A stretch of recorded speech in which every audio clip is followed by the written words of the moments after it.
Greetings, ladies and gentlemen. Jeremy Adrian here. Welcome back to the Twitch channel here. It is supposed to be Friday Night Fights, some PvP, but we're not doing PvP tonight because Secret World Legends this week has released its brand new story expansion called Dawn of the Morninglight. It is the beginning of Season 2 for this MMORPG, and everything pre Dawn of the Morninglight, all the Tokyo stuff and vanilla, this is all considered as Season 1. And it's super exciting times for me, especially because I play Secret World Legends. And, it took us 3 years to wait for new content. And it took 3 years and the game to relaunch first to actually get new story content. That's why I'm kind of excited. Now, this is a free-to-play expansion, so you won't have to buy anything.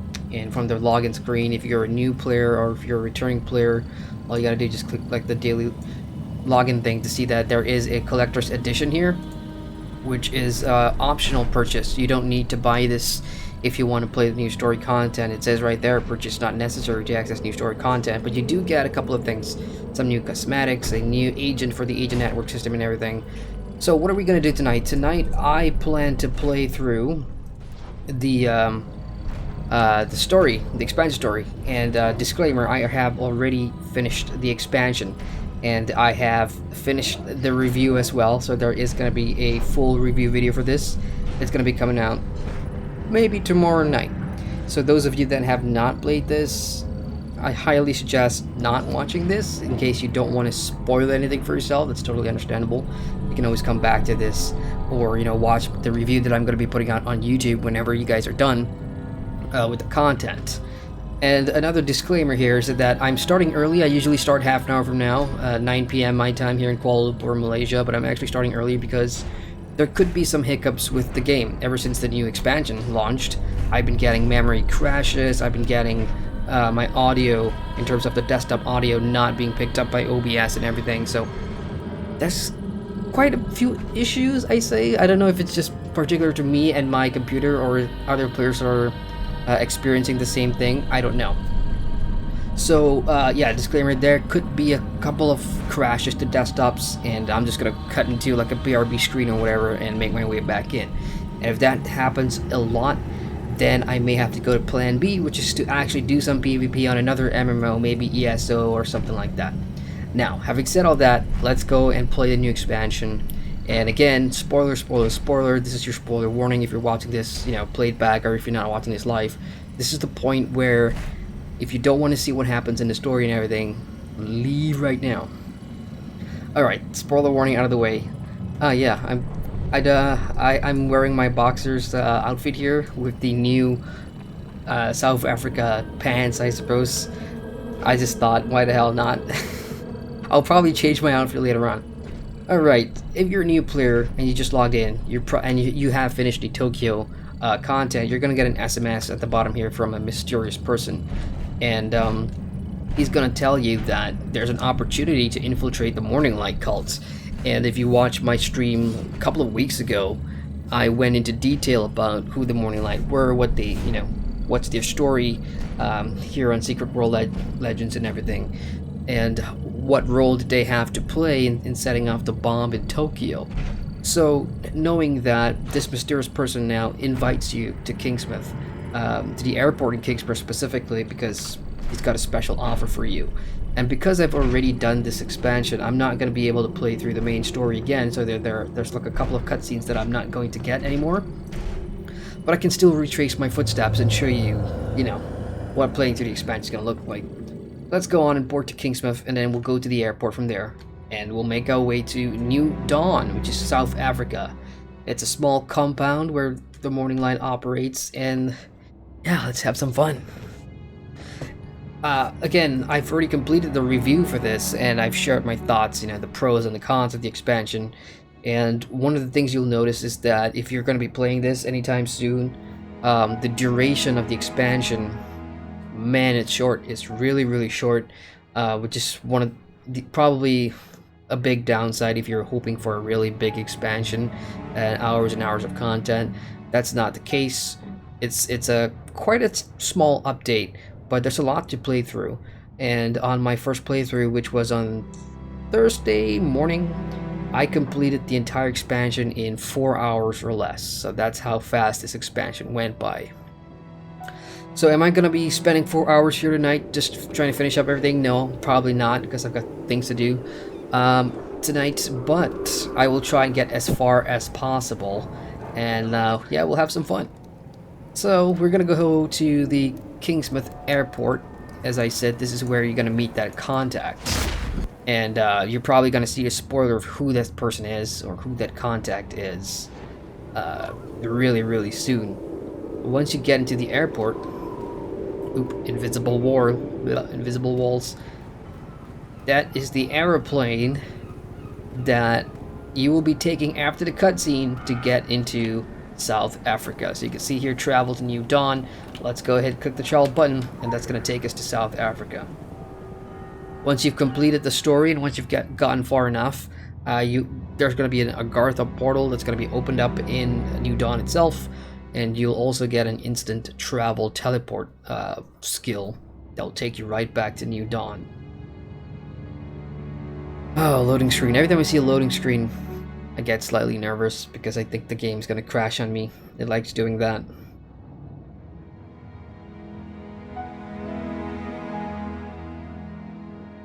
Yeah, I mean, from the loading screen itself, that's basically what it is. We all start at like a bottom tier on the map, and then you gotta make your way up to get to that mansion on top of the hill, and that's where the leader of the Morninglight, Philip McCord, is located at. And he's a big player in Secret Rule Legends. He's one of the top dogs, and you know, your goal is to try and get information about his operations and everything.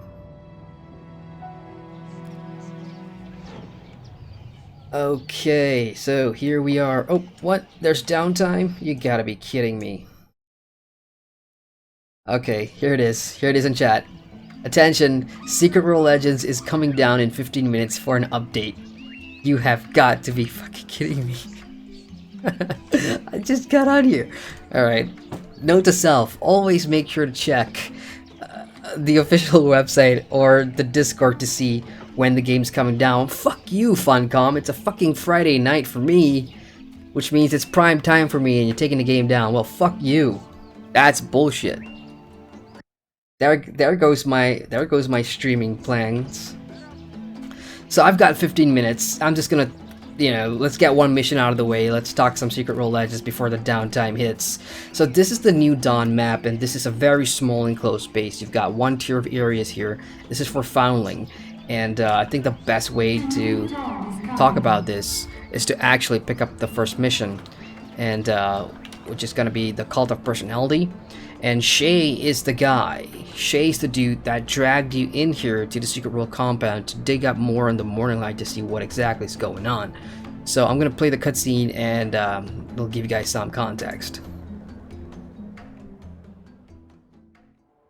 So I'm zipping up my fly, and I say, "You thought I meant kabuki?" What? Sometimes a story's so visceral you need a couple of dozen hours to tell it, right? Anyway, I give you New Jerusalem. Stop right there! Whoa, amigo. This is the new recruit. Paperwork's all turned in, above board.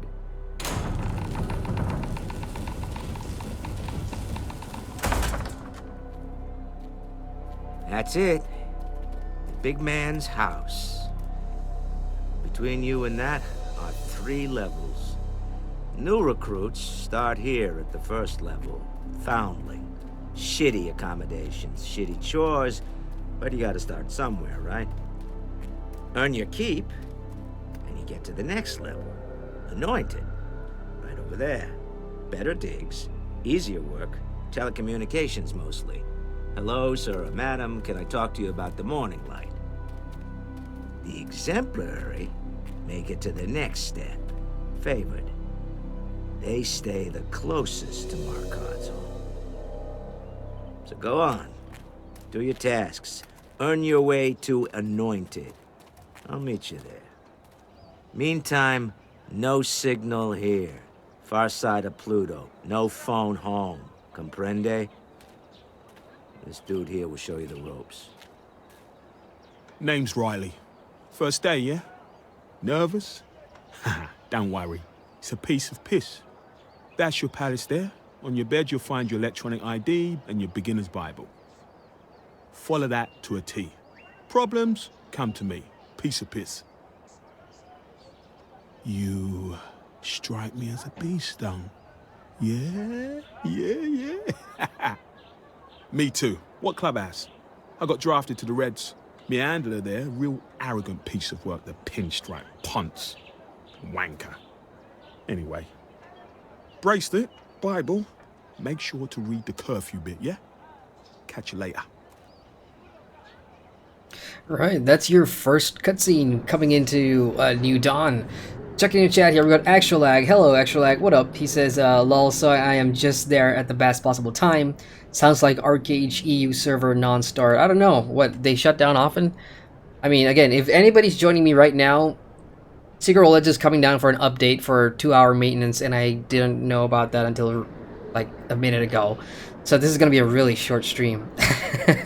Alright, so that's basically it. Again, Shay got you in here.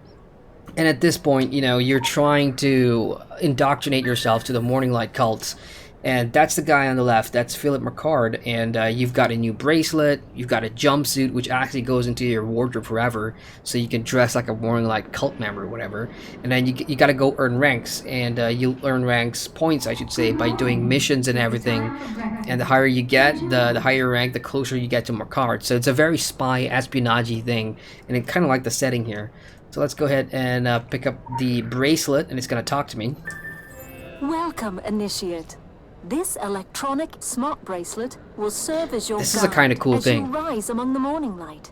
The dawn is here. In the morning light facility, there are 3 levels of the faithful: foundling, anointed, and favored. All initiates begin as foundlings. To progress, you must accrue points. How do you gain points? Good question. Points are gained through chores, tasks, and rewards for enlightenment. Okay, so from that pamphlet you saw that, you know, during the day there are things you can do here. This is not unlike any other, like, Secret World Legends, you know, on the landscape kind of questing and everything. You are just kind of stuck in this compound. You are now a prisoner here. Well, you came on your own free will, but you have to, as I said, try and fit in, I suppose. And I'm just looking for my jumpsuit, my Morninglight jumpsuit. I forgot what it was called. Oh boy. Oh, there we go. Morninglight jumpsuit. So this is the green color means you're a foundling, which means you're at the very, very early stages. And you won't see combat here for quite some time, because now it's all about trying to fit in. And one of the first things you do on your first day here is to go and work in the fields, to go and harvest crops and everything. That's a really funny thing, because this, you've never done, you know, Secret World Legends. Sure, it may have your standard kill quests and stuff, but it's always known for its out of the box type, you know, questing, which means there's investigation missions. It's a lot more realistic, and there's a lot of fun things to do in between. And there's never quests like, you know, fetch or pick up 10 of these or pick up 10 of that. It's not, you don't see that kind of quest here. So for them to be putting this in, it's like, you know, now you got a farm and everything. It's like, goddamn. But at the same time, you know, it fits, it makes sense, because you are, again, rising up in the ranks here. And it's a pretty interesting thing. And I just wish that this part of the game, you know, took a slower time to progress, because you're really immersing yourself here. So yeah, there's like the PA system just blaring out Morninglight bullshit, you know, lots of propaganda and everything, and it's just something new, something different, especially coming from Tokyo, which is and all these bugs. Like, I get the shovel, and the shovel has its own bunch of skills, and it's kind of funny because the animations that they used for the shovel was an old hammer animations from the Secret World game, so I kind of like that they put that in there. As for this one, I'm just clicking on the crops to see what what he needs. This one's parched, so I'm gonna throw water on it. It's Farmville, y'all, on Secret Role Legends. Yippee-ki-yay. Checking in on chat. Actual Access Tryon launched ArcH 4.5 yesterday, then delayed, then moved by 1 day in EU. Any servers launched an hour late. That sounds crappy. But yeah, pretty interesting too that ArcH now has their own, fresh start progression servers. I forgot what the name was. Iui and Nuri or something like that? I don't know. But, Tryon also... Rift is under Tryon, so they've gone and done Rift Prime, which I'm currently leveling, so I guess it must be somewhat successful for ArcH to follow in a similar footstep. And the thing is, I've actually went and checked, what you can get on the ArcH Fresh Start servers, and there's like 3 or 4 different packs that are pretty expensive. I mean, those are optional, obviously, but interesting to see. Extra says, now I see it as well. Secret Role Legends, 2 hours downtime. Yeah, fuck that, man. I want to play tonight. 2 hours would be, what, 11 p.m. for me? Yeah, that's too late for me to continue, so... I don't know when I'm going to stream next for Secret Role Legends. But the review is already done, so you'll probably see the Secret Role Legends review tomorrow night instead. And, yeah, I guess I'll play this whenever I get a chance. But I was hoping tonight I could just run through as much of the expansion as possible. I guess that's not gonna happen. Actual says Nui and AZ. Oh yes, that is the names of the 2 new Fresh Start progression servers for ArcH. That is another game that I want to play. I've always wanted to try out ArcH and Black Desert Online. ArcH, for whatever reason, isn't region locked in my country, whereas Black Desert Online, when it first launched in America and whatever, you couldn't access it here from Southeast Asia. You needed to use a VPN to play. But ArcH never gave me that bullshit, because I guess Tryon's got the better publishing deal or whatever.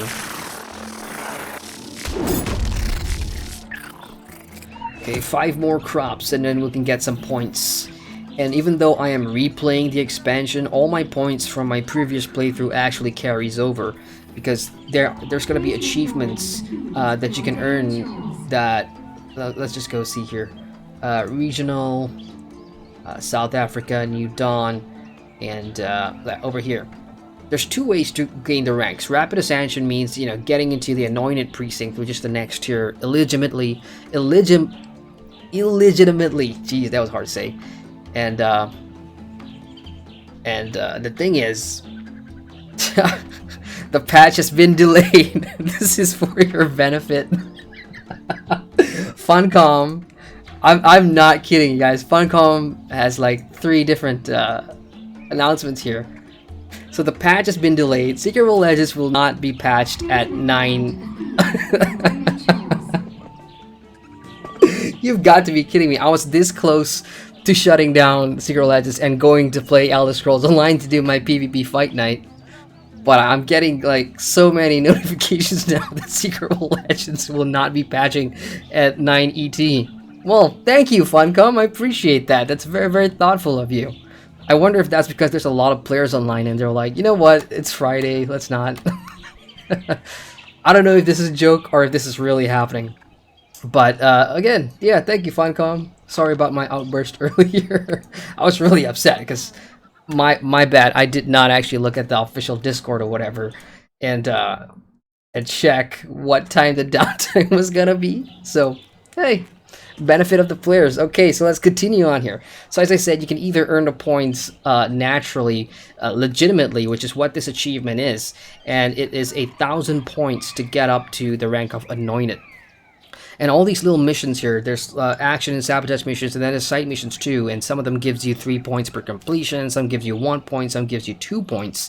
And I think somebody did the calculations on the forums. It could take you up to 67 days or something to get it the legitimate way, and doing that will unlock a 3rd colored jumpsuit for the Morninglight, which is the red and black, and something that I want. We got Hassan in chat. It says, good evening, guys. Hello, Hassan. How you doing, bro? Hey, what are you playing these days, man? And I've already completed Rapid Ascension because in the story version, in the story mode, the main story, there is a way for you to get past that point grind to play and progress the main story, so you don't have to do that. Now, let's carry on here. Let's pick up some corn. I still can't believe that happened. The game was about to go down for a patch, and then it decided not to go down for a patch. Oh boy. Alright, let's speedrun this bugger. And fingers crossed, no memory crashes, nothing like that, so we can see as much of this expansion today as possible. And then I'll import this over to YouTube, where you guys can watch this after the review comes out. So let's put our harvest in the basket over here. And let's locate a full basket. That's the next objective. There we go. There's one right there. And this part's pretty funny too, because you know there's just like a basket just randomly sitting there somewhere. You don't know who it belongs to, right? So I'm just gonna go load that in the truck because hey, finders keepers. And then, Hey man, what the hell? I said what the hell? Those are my crops. Get your own. That's it, you're done. alright, so I kind of stole this guy's crops, and really he's in the right here. I'm in the wrong. So a boxing match is ensuing, and this is going to be a common theme in Secret World Legends New Dawn. You know, this area. Again, at the your first time here, if you're trying to immerse yourself in the area, you know, you don't have your weapons with you, so you're just going to be doing this, you know, with your bare hands and everything. Okay, this is harder than I thought, because while you guys can't see my skill bar, because my UI is in the way, there's about 5 different like boxing skills. You know, you got the quick jab left and right, and then you got the heavy punches left and right, and then you got one heal. So it's all about timing and trying to counter what the other fighter's trying to do. So now that I've beaten him and I've done my gathering for the day, I'm gonna go to the Anointed Overseer, and this guy is gonna give me my points that I need. Job complete. Well done. You have gained 3 points. There you go. I've just gained 3 points. And throughout, you know, during the day, you will see a bunch of other side quests here that you can pick up. So this one's Grease Monkey. This one's Farming Tools. This one's really crazy. This one, you have to go and pick up 30 different corn crops or whatever. And if you just open your map, it'll show you where the various different side quests are if you want to go do them. And then the cool thing about this is just during the day. And unlike other areas in Secret World Legends, especially in the vanilla game, Tokyo and, you know, Solomon Islands, Egypt, whatever, those vanilla zones has a natural day and night cycle. So the game automatically goes to day and at night and so on and so forth. Here in New Dawn, South Africa, that doesn't happen, because with this small compound area, what happens is the quests will naturally and organically take you through the progression, and some of them requires you to complete them at night. So in that little house that I had at the very beginning, you saw like a bed bunk, and you click on that and that'll take you to nighttime here. And the game is a lot more happening at night. So during the day, you'll see a bunch of different side quests. When you go to nighttime, there's going to be a separate bunch of side quests to do as well. So I like that. That's pretty refreshing. And next objective in the Cult of Personality is to go to the pavilion. And this is where you'll see just how nutty or radical. Okay, this lady just passed by and she said, "Be the change," and that's gonna be a common thing that all the other like NPC characters walking around just gonna mutter to you, like, "Be the change. You're all made of stars." Have you become anointed? Alright, and these guys will also like react to you. Like if you got enough points to become anointed, you know, they will react to you that way. "Oh, you become anointed, I'm so jealous of you," whatever. But way back when I was a foundling, you know, everybody just like, "Oh, welcome, welcome, you're the new kid on the block." Hello. Alright, let's speak to the Anointed Overseer here. The Morninglight. Listen to this sermon. Show proper respect, and I'll award you points. Easy peasy, yeah? Okay, the objective is to go and listen to this guy.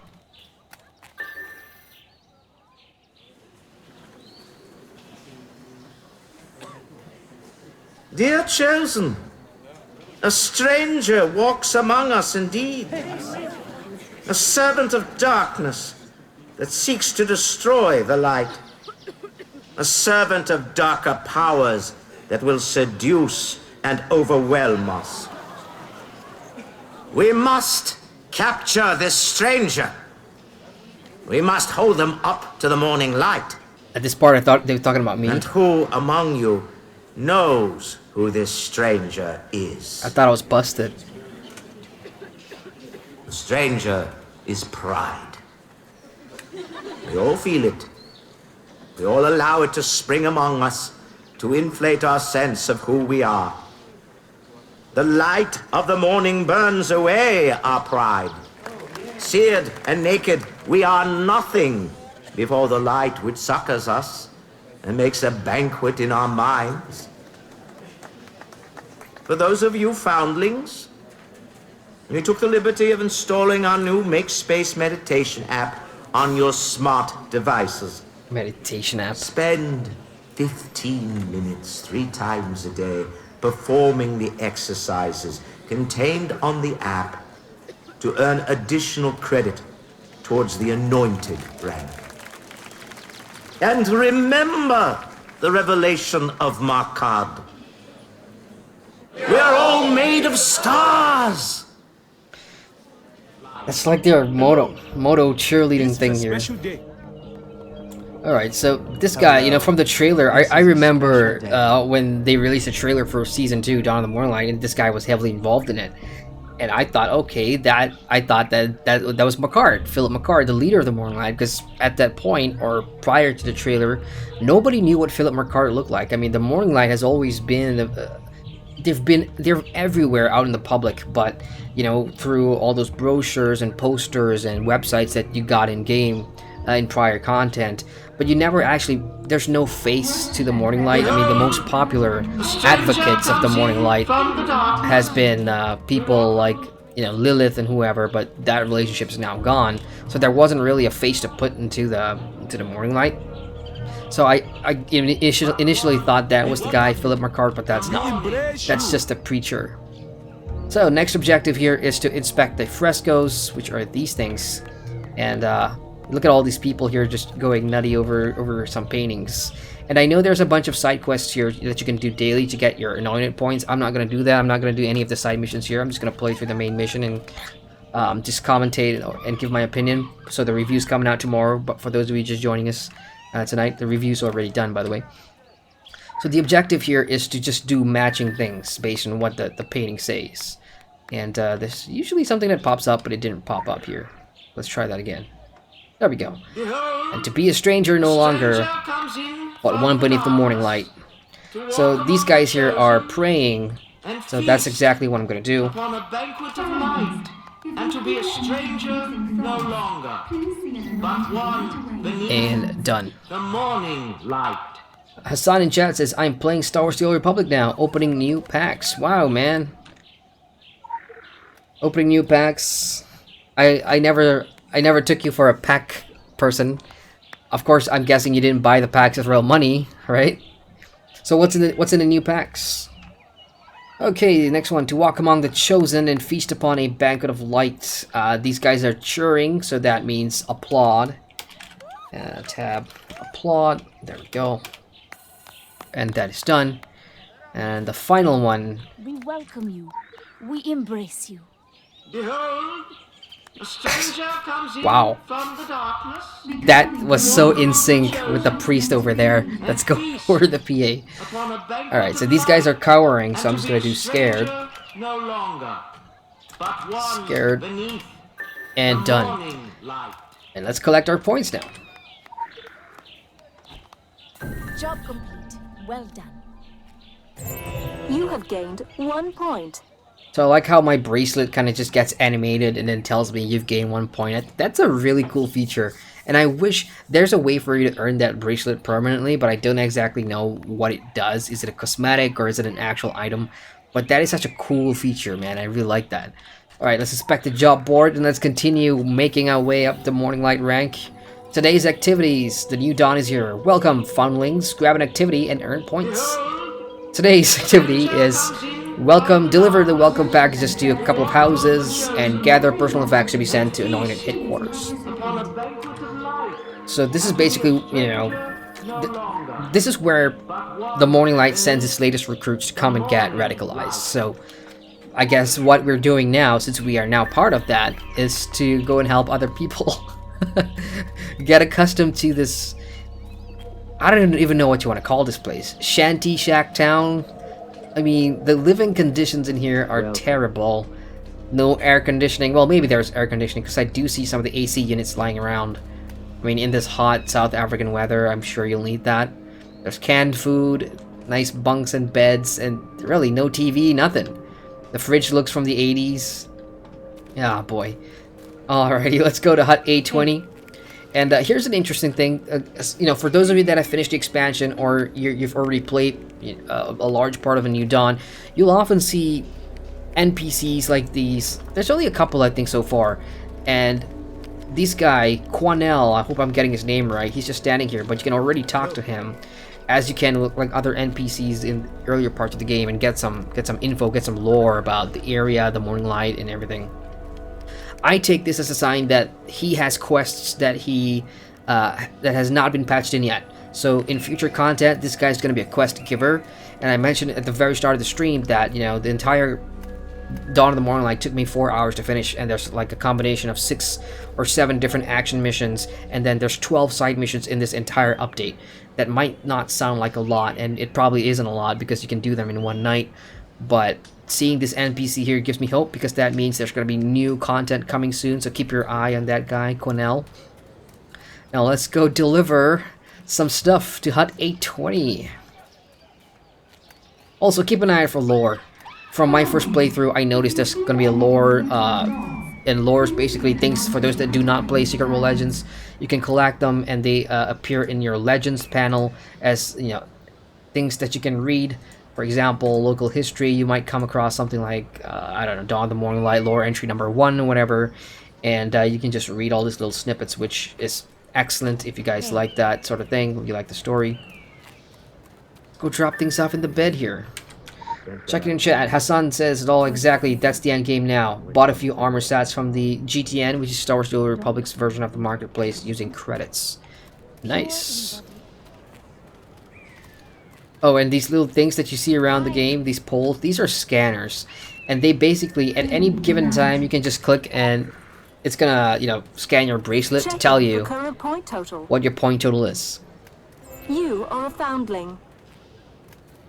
So I have 26 points. I'm still foundling. I think I need like 100 or 1,000 to get anointed, you know. But since I've already completed the story, like I said, there is a shortcut. So there's a shortcut to bypass that for the story. Okay, next one, Hut D10. This is such a great detour because you're actually getting to see the entire compound here. And just think of it as this way. The foundling section is it's like the lowest of the low, slumdog millionaire type thing, you know, just shanty shacks and shit. Nothing great. Peasants, really, peasants. Then anointed, things get better, the quality of life gets better, the type of jobs get better, yes, jobs. And then this is like the highest favored research stations, and then you're very close to McCord's mansion, which is really the objective of the expansion. Okay, at D10. I'm pretty sure I've collected majority of the lore entries in this area so far. Alright, let's go ahead and put this down. Last one, E7. Hello. I'm about 35 minutes in, and as usual, I forgot to ask if the audio is too loud, if the mic's too loud or whatever. Feel free to let me know and I will make the changes for you. Now, this last hut seems to be a little different because there's whoever lived in here, whoever this foundling guy was, he had some possessions that I'm going to be picking up. He's got boots that he left behind. That is a undesirable chibi, I think that's the name of that pet, or that creature. Like a tiny Cthulhu, which is kind of a nice throwback to the vanilla content. And then we can take the comb here. Now let's put this stuff on the bed. And that's it. Now on the surface you'll be like wondering, okay, so a bunch of people checked out and that's why all these huts are empty. There's a mystery to that. Like, where did all these people go? Like, did they just quit? And do you think a cult like the Morninglight is going to actually let you come into their compound, live their way of life, you know, gather intel, and then leave? I don't think so.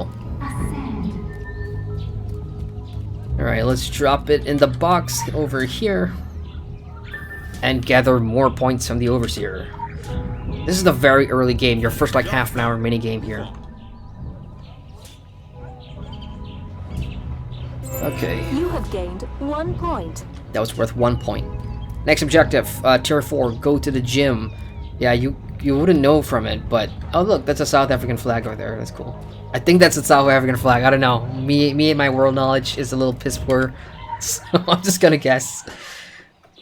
Into the gym we go. So at least we know, if you're a cult member in the Morninglight, you do get some workout done. You do get some exercise in. Let's see what their gym looks like. Oh god, please don't crash. Please don't crash. Please load. I get really nervous at loading screens like this. Sometimes it loads, sometimes it doesn't.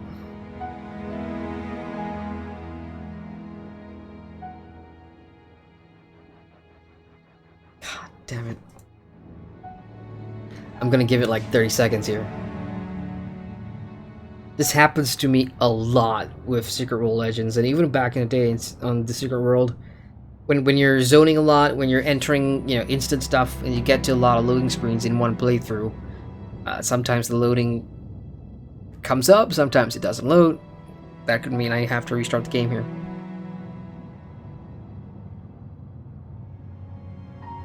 Come on, load. Oh shit. It's not responding. Okay, this is the first. Let's have a timer or a counter on this. The amount of times the game either I have to restart or it crashes on me.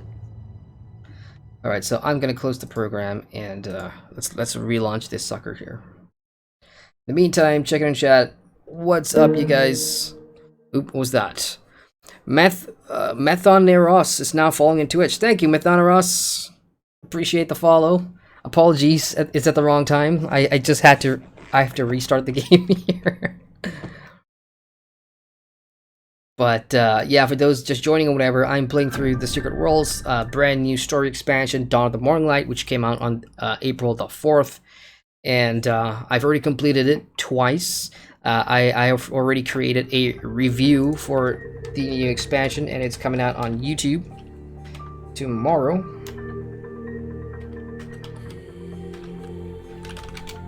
And if you haven't played, there's gonna be lots of spoilers anyway. I think I've already spoiled a bunch of things in the first half an hour of the stream, so I'm not gonna stop. The spoiler warning was at the start of the stream, so it's too late now. Yay, thanks again. I have 2 notifications just to remind me, in case I'm so engrossed in the game and I don't check my notifications. Okay, so here we are back in the gym. Fight for the light. That's kind of cool. Whoever comes up with all these little marketing things for the Morninglight is actually really, really clever. And I've seen a lot of these little hints all over the new Dawn map, which I do appreciate. Alright, so I guess we're going to be challenging the boxer over there. There's another foundling guy who's... Hey there. How are you? I'm fine. Guess we got to fight, right? Right. Little rope-a-dope. Let's just get this over with. I like the way you say that. Little... Oh, shit. Alright, so it's another boxing match. As if the guy with the crops earlier on wasn't bad enough. This is actually a daily activity for points. So we're just gonna be slagging it out, just the 2 of us. Finish him! Yeah, knocked him down. And you don't need to kill him all the way. You can just, hit him a couple of times until it gets like half bar, and then you're pretty much good to go. Come on, Finn. Knock him down. Oh, spinning kick. Nice.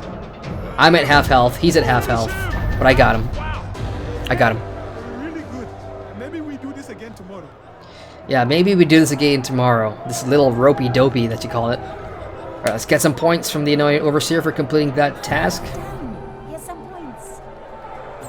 You have gained 2 points. So that boxing match was worth 2 points, but here's the fun part. This guy. What do I spy? A new king of the gym? Come, little one. Fight me. Revel in the meat-slamming glory of it. So, first impressions, he talks funny, he looks funny, he doesn't look like anything you've seen before. He's a slightly taller humanoid, and he's wearing a blindfold. Now, why is that? the first time I encountered this guy, I was like, something's fishy about him. And the more you play the expansion and you know, the higher you get in terms of progress in the content, you'll understand why. Because this humanoid thing plays quite a big part in the content later on. Here we all fight. And this guy, if you're gonna get in the ring with him now, it's actually part of an achievement. And the achievement is, let's see here, up, regional, up, South Africa, New Dawn. Where's his hair? Stay in the ring with Samson for 60 seconds and you're gonna get a boxing glove cosmetic item as a reward. I've already got this and it was kind of hard to get, so I'll try and replicate my steps. Now the thing is, this guy hits like a truck.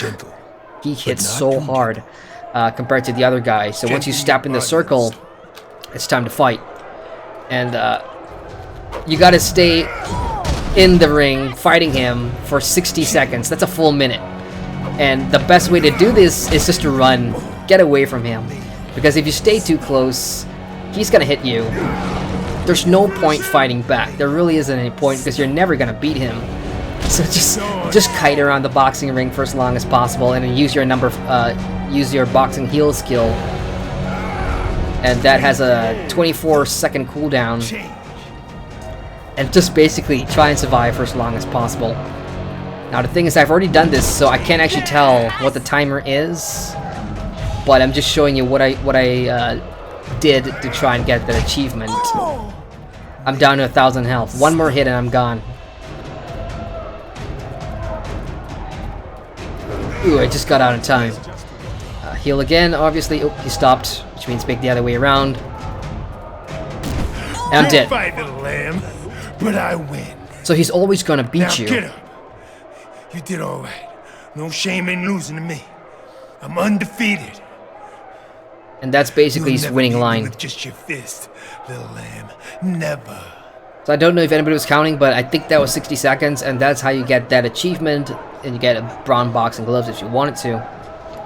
And I will now turn in the quest. Now, important to know, there's two different things here that I want you guys to be aware of. The first time, But not too gentle. the first time you do this set of quests, there's no communications in this new Dawn compound. So your faction handlers cannot contact Dawn you, is coming. and you can't contact out. But because I've already completed the expansion, and I've already done a couple of things in the expansion that has allowed the communications to be brought back on, whenever I turn in my quest, you will see that there is a text message here from Christian Geary for the Illuminati. Whereas if you're doing this for the first time, there's not going to be any quest text here. It just says no signal. Right, you've been doing some light culting. Good for you. What was that one rule about Fight Club? Always talk about Fight Club. To me, anyway. Nice. I like that Fight Club reference. Alright, let's head out. We've got Constantine in chat. Oh, hang on. Okay, hopefully it loads this time. I don't want to restart again. Extra Lag says, I stopped Star Wars The Old Republic just before 5.0 launched. No idea how the last raid is. Constantine says, back in the secret role. Yes, sir, I am back in the secret role. New expansion, which I've already completed, and the review is already done. That is coming out on YouTube tomorrow, so stay tuned for that. And he also says, I hate scripted event like this. That boxing match was really just a scene setter, essentially, just a way to close out the tiered mission, and it really just serves a story purpose. It's not supposed to be like an open world thing, a boxing match or whatever. Those kind of events does not happen here in Secret Role Legends. As for the day and night cycle that I was talking about earlier on, this is your bed in the following section. This is what you're gonna click to change it to nighttime. Because as I said, you know, there's no organic day and night cycle in Secret Role Legends. That doesn't happen. So let's go on and pick up the second quest here, things that go bump in the night. And this quest is going to show you what, you know, nighttime looks like in New Dawn. And it's one of my favorite parts of the expansion, simply because it's such a different contrast. You know, during the day, you are this slave cult worker for the Morninglight, you know, just doing your due, trying to get you know, to the next rank and everything. And all throughout the pamphlets, the things people say, they're like, there's a curfew. Do not go out of your shack at night. Do not get curious. Do not try and be a hero, or do not try and, you know, come up with shenanigans after hours, and there's a reason for that, and we're going to explore that. So you've completed your first day in camp as a foundling. With the evening curfew rapidly approaching, this would be a good time to head back to your quarters, get some rest, and plan your next move. Okay. Oh, we got Methaneros in chat says, I've enjoyed what I've seen of the expansion. As long as you remember it's a transition to the next zone, no spoilers, then it's great storytelling, really. Just need the upcoming investigation mission to make it awesome. I agree with you, Methaneros. I think I was, I'm a big Secret World Legends guy. I am a Grandmaster, and I have been since day one. And I've kept in touch with a lot of what Funcom have said pre-release in terms of that this is a staggered release. It's going to come in pieces, and I can accept that because I play a lot of MMORPGs for reviews on my YouTube channel, and part of the whole allure of MMORPGs is that you want people to stay. You want to retain your players for a certain extent, and then introduce more content over time. And because Secret World Legends, I am very well aware of the Funcom team's size and their capacity in terms of creating content as quickly as possible. This is the best way for them, or the most efficient way for them, to do things. One part of a release and then moving on. So I've accepted that. And investigation missions, I cannot wait for that to come. I really cannot, because this expansion, action and sabotage missions are good. I would say I had a lot of fun in that. But the difficulty in terms of making me think outside the box and everything, that only comes from investigation missions, man, and it needs to happen fast. Checking the chat, we've got Pinchaco. Hey, Pinchaco, what up, man? He says, how do people get on top of the upper tier bed? That's a very good question, because whoever placed this bed, like, look, the ladder to climb up to the top bed is by the wall there. So, I mean, for me to get up there, I gotta jump on the side cabinet here, and then try and get on the bed. No, I can't even get up to the top tier of my bed. All right, let's pick up the second question. That's a good question, Paige. Methanero says, I was chatting with some Secret World players from South Africa, and they were a bit disappointed not to see more legitimate South African flavor, but this is Secret World after all. Yeah, I mean, somebody pointed out to me that, during the trailer and everything, there wasn't a lot of Afrikaans, and Afrikaans is what you call the South African language or slang? I don't know.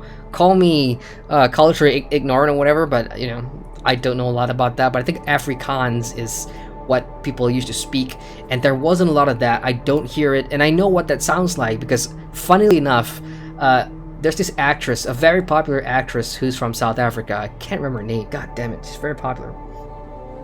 And I've watched her interviews where she speaks in Afrikaans, and I'm like, oh crap, that's cool. That sounds way out there, like I've never heard that before. So I know what it sounds like, and yeah, they're right. There isn't a lot of South African flavor in here, which is, unless you really want to see that kind of stuff, Secret World Legends is not a game that's going to teach you about cultures. It's just not. I mean, you might see some stuff like mythical creatures and monsters and beasts, and those are the fun ones. But in terms of actual culture stuff, Secret World Legends doesn't do that. Yes, Charlize Theron. Thank you, Hassan. Thank you. Yes, that's who I meant. Yeah, she's South African, and I've heard her. Just Google it or YouTube it. Charlize Theron's Afrikaans, and I think it's spelled AFRIKAANS or something like that. And you'll actually hear what South African people speak like, and I thought that was really cool. It's not in the game though. All right, let's do this quest. Things that go bump in the night. You've completed your first day as a camp in Foundling, with the evening curfew rapidly approaching. Head back to your quarters to get some rest and plan your next move. All right, there's a cutscene here. Let's go ahead and play this, and I'll check it in chat in the meantime. Oh yeah, I gotta go to sleep first. All right, let's toggle nighttime, and let's see what this sucker's all about.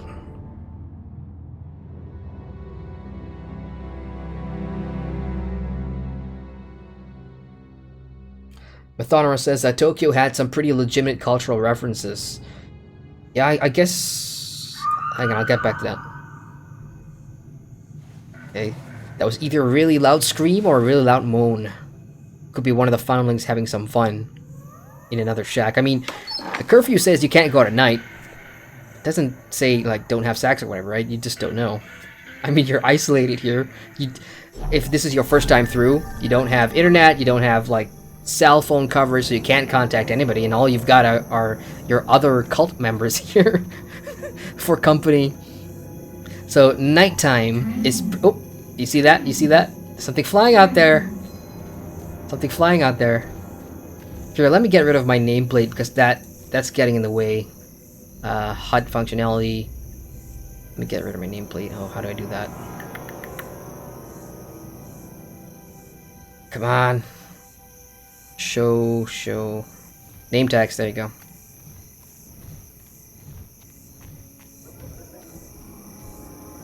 That's health bars. Oh, screw it. Forget it. But, yeah, there's creatures and monsters now flying around, and I'm gonna make my way to the origin of the screen. Now, here we go. This is your first introduction into the new baddies in Secret World Legends. I'm gonna turn down my volume real quick. This is gonna get pretty loud here. Combat's about to ensue. Now, the creature on top there, the one with the wings, that is called a Congo... Oh, shit. It's too small. I can't even see. I'll have to go into the bestiary here just to see what it's called. Congo Mado. And according to lore, your Congo Mados are, you know, they come from mythical Congo, Western Zambia, Angola, and it's a living fossil, I think, because they kind of look like a pterodon, an ancient dinosaur, bird dinosaur, and the fact that it stands on its hind legs, it kind of looks like a, you know, a man-eating bird or something. So that's interesting. And at the bottom here we have the Azurgashi demon or Garib demon, and these are hyenas basically that are demonized. They've got some powers and everything. And my first thought when I encountered them is like, where did these things get their powers from? And that's going to be answered on later on. So let's go ahead and start fighting. I need to equip my weapons or we're not going to go anywhere. All right, let's go.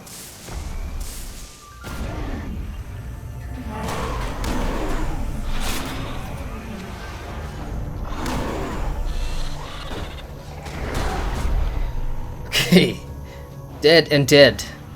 Now, first thing, I guess, first impressions go, when I hit this area for the first time and I noticed how fast I was killing them, I initially thought something's wrong here because, you know, in terms of my gear and everything, I am a very casual player. I'm only at item power 430 something. Most of my gear are still in purples, unlike the rest of the player base.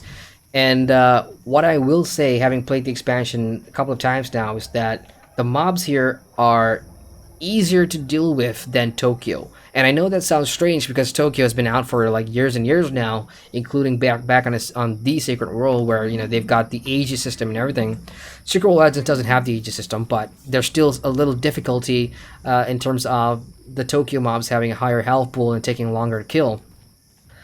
The monsters here at Night and New Dawn, they just go down so quick. It's like I'm not even trying too hard, you know, I'm just using my basic skills or whatever, and you can get rid of them fairly quickly. So if you're a new player, or if you're a returning player wondering, is the new expansion going to be hard? Is it going to be harder than Tokyo? Honest answer, no. It's easier than Tokyo, and as a benchmark, I'm only at 430.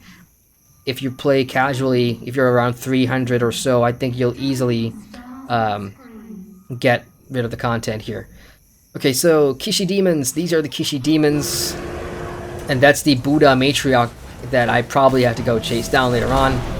So I'm going to have to get rid of all these guys first. And somewhere in here is going to be a lore for you. And you can also, you know, check whatever journal there is here.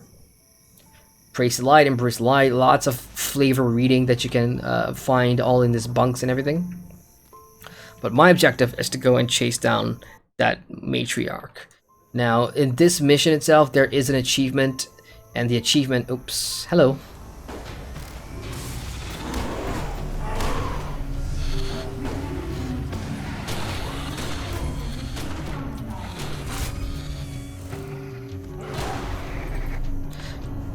In terms of animations and, you know, that kind of things, the Congo Mado, the Pterodons, those are new. Like, I don't see them anywhere else in the game. But the hyenas, unfortunately, they are reused assets because if you remember, if you've ever played the Secret World, there's another filth creature that's kind of like that, you know, like a dog or whatever, and it uses similar animations as well. So in that regard, I think Funcom did reuse an asset there. Come on down here, let's play. Alright, and onwards we go. So yeah, as I was saying, there is an achievement for this mission, which I'll get to later. And it's a pretty hefty one, because the reward is actually decent.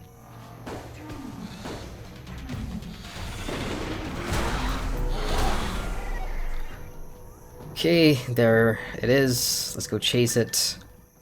Oh, defend yourself. What's coming? More demons.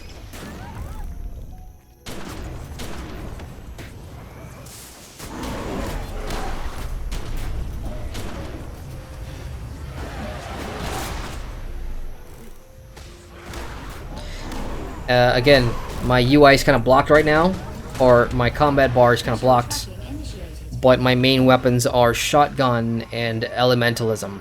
That's how I like to play. Let's get rid of these group. Ow. That's what happens when you stand in there, crap. But that's basically it. You know, I stood in there, didn't really take any damage. Not a lot of penalty for taking damage, I suppose. Okay, footsteps lead across this ditch thing over here.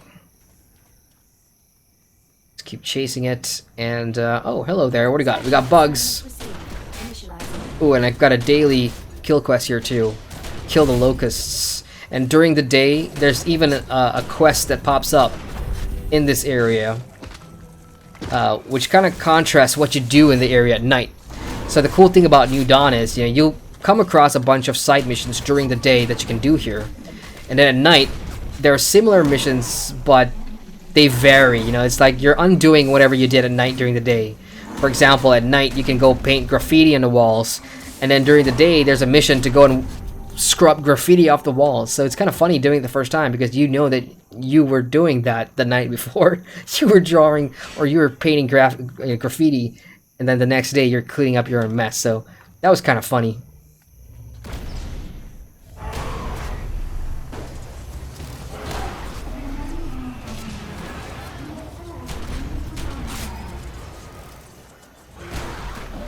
Down. Now these guys cast a lot. Like I see them casting Mirth of the Hungry Spirits or whatever. I have no idea what that does. Until today, still haven't checked out what it does. Okay, so it has gone into the shaft there, the duct. So let's go and examine that. I can't follow it in there. So search for search for supplies to barricade the wall. Constantine says, tried out Elemental and Shotgun at the start of the game. Didn't work, I guess. It changed managed stuff for Elemental. I don't think a lot of change. I know sometime earlier this year or sometime late last year, Funcom kind of increased elementalism a bit in terms of damage. Like these days, I don't really use elementalism a lot unless I'm a DPS in a dungeon, because I can go, you know, all out, and I do have a couple of skills that keeps my heat level at the highest threshold to keep, you know, doing extreme damage to boss and whatever. But I know it's not a very favorite main weapon in Secret World Legends. People, if they want to do DPS, usually go for the conventional. You know, you go for pistols because, I don't know, you go for assault rifles. Hell, even blood is a better DPS option, I suppose. For me, I'm not much of a hardcore group dungeon guy anymore because of what I do on my YouTube channel. I just don't have the time, right? So it works for me. Now, in terms of my shotgun build, oh, by the way, anima allocation, this thing is super cool that came in last year as well. You can just change what your talismans do. DPS, you want tank, you want heal, you want DPS, go there. My active abilities, oh, it doesn't show, does it? Yeah, so that's basically it right there. Shotgun, pretty standard fare. And the only elemental thing that I use on my shotgun build is Mjolnir, because, you know, I can just spam 3 of that, and with my crit rating, I could usually get 3,000, 4,000 hit. We got Evo Tayfun in chat, says, I quit playing TSW when she was still P2P and spoiled by augments. How is the game at the moment? A good question, Evo. Well, it's free to play now, Secret World Legends, and it's relaunched from TSW. So, while in essence it's pretty much the same game, things have changed. So you'll notice the combat system now uses a radical mode. On the UI, you'll see that the different weapons have different mechanics now. So, for example, shotgun has a different mechanic, like it uses shells, and there's various different shells that do different things. So this one's the dot shell, and then you got the healing shell, and then you got the buffing shell or whatever. And all the weapons are changed that way. So in that regard, things are drastically different. There's no augments here, so that's gone out of the game. And as far as Tokyo is concerned, there is no Aegis system as well. So those two things, augments, auxiliary weapons, and Aegis system, three major things the Secret World has, is not on Secret World Legends. So if you really want to know my opinion, Evo, I'd say just jump in, see for yourself.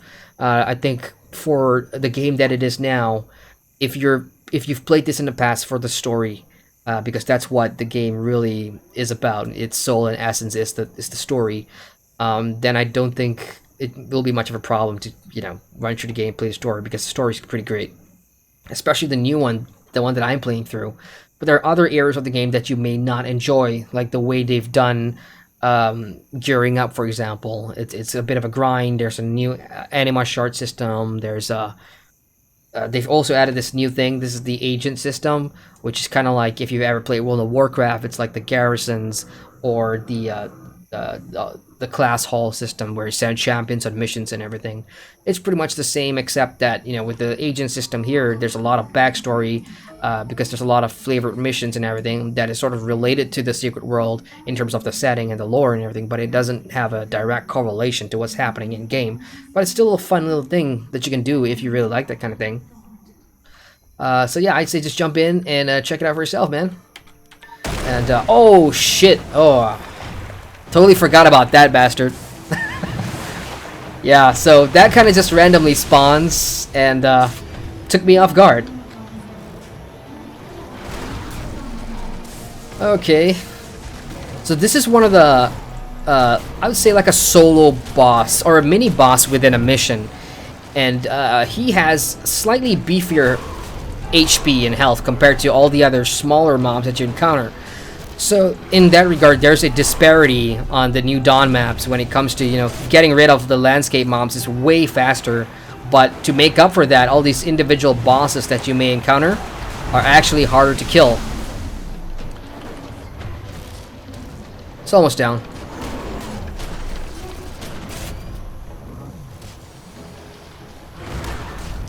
And down.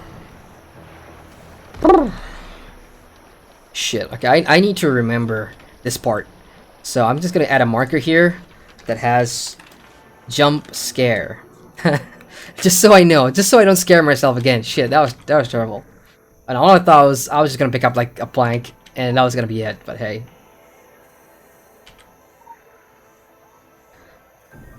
Okay, now for those of you interested in getting a free agent, and I say this again, a free agent for your agent network system, listen very carefully because this part's going to be pretty important for the achievement.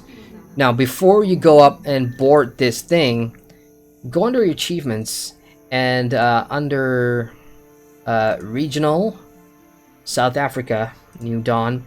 Here's the achievement, The Purge. You'll see it right here, The Purge. So during the mission, Things That Go Bump in the Night, which is the mission that I'm currently on, defeat all hostile wildlife before defeating the Buddha matriarch. And that's going to give you an agent dossier for Elia Zehar. And you get a title too, Big Game Hunter. So you're going to get a free agent here. And why this is important, because agent drops are very, very low in Secret World Legends. The quickest way to get them is obviously spending money if you buy those agent booster packs or whatever. Otherwise, getting free agents never happen, So this is a really interesting achievement.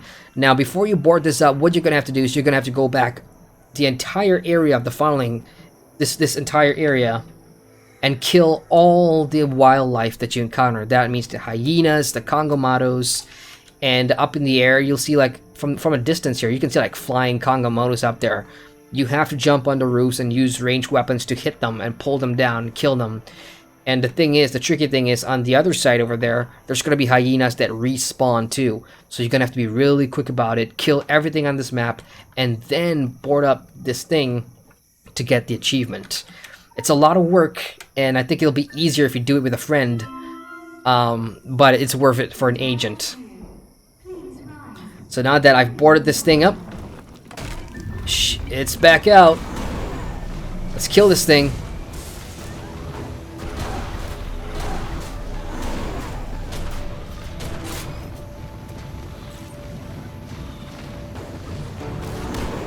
And you'll see all the other hyenas like running through that portal. And the cool thing is now you'll see all the Kangamaros that you didn't kill fly towards you. So it's like something happened, or something's calling them back there, which is a really interesting sight. I mean, that's kind of creepy. It's just creepy.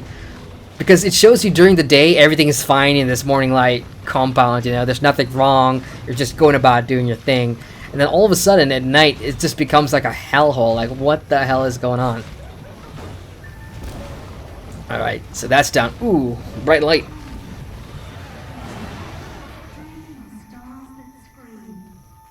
Okay, the gate alarm's gone off. I think that's the last of the creatures that are going over to the anointed section. They're all moving further down here.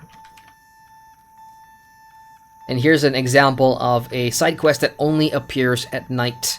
This one is trucks. And I'm not going to do this, like I said, I'm not going to do any of the side missions in this stream because I've done it all multiple times already. But I'll just tell you what it is. This is sabotaging the trucks. You're basically sabotaging these. And then when you go back during the day, you'll have a side quest to fix these trucks. So that's why I say it's kind of like a weird paradox because, you know, at night you're playing villain and then during the day you're playing good boy, cleaning up the mess you made at night. So that's a kind of funny thing in there that, you know, kind of makes me chuckle. So good job, Funcom, for doing that. Okay, cutscene.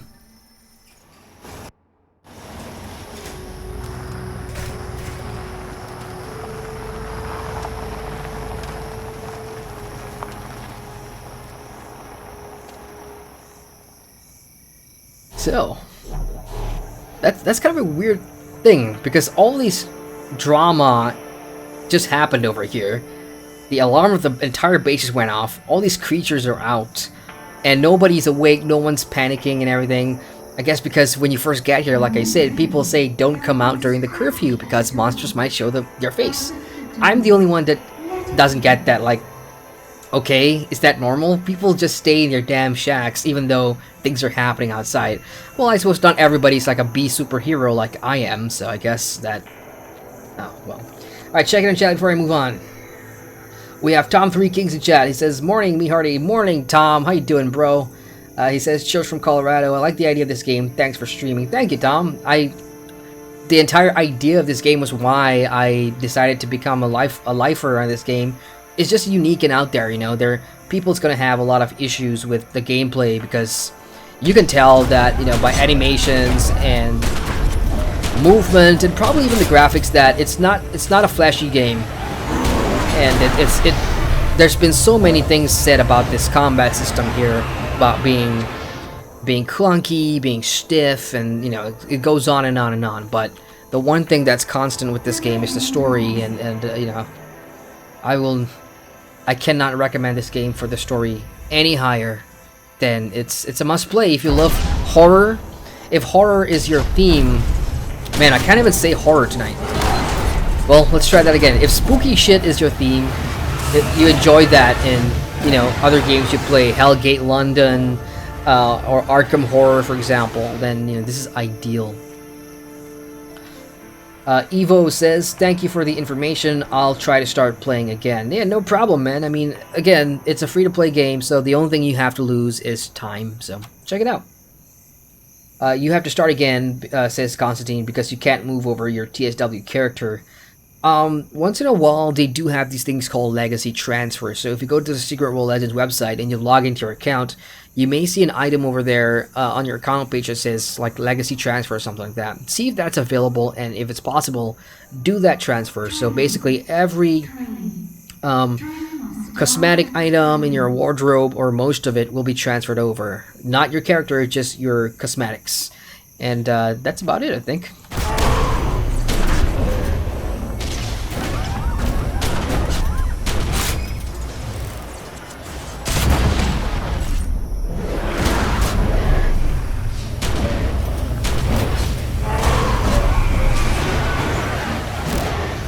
Right, so this is the truck that parked here, and we know it's the truck because the lights are on. So this came up from God knows which tier, either the anointed tier or higher than that.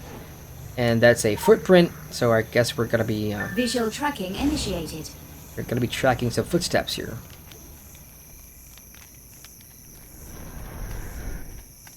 And we should be coming up on these guys. There we go.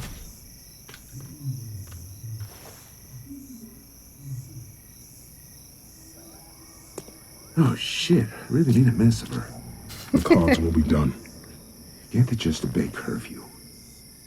Remember the goodbye letter. The foundlings need closure. Such a shame. She's ready to make anointed.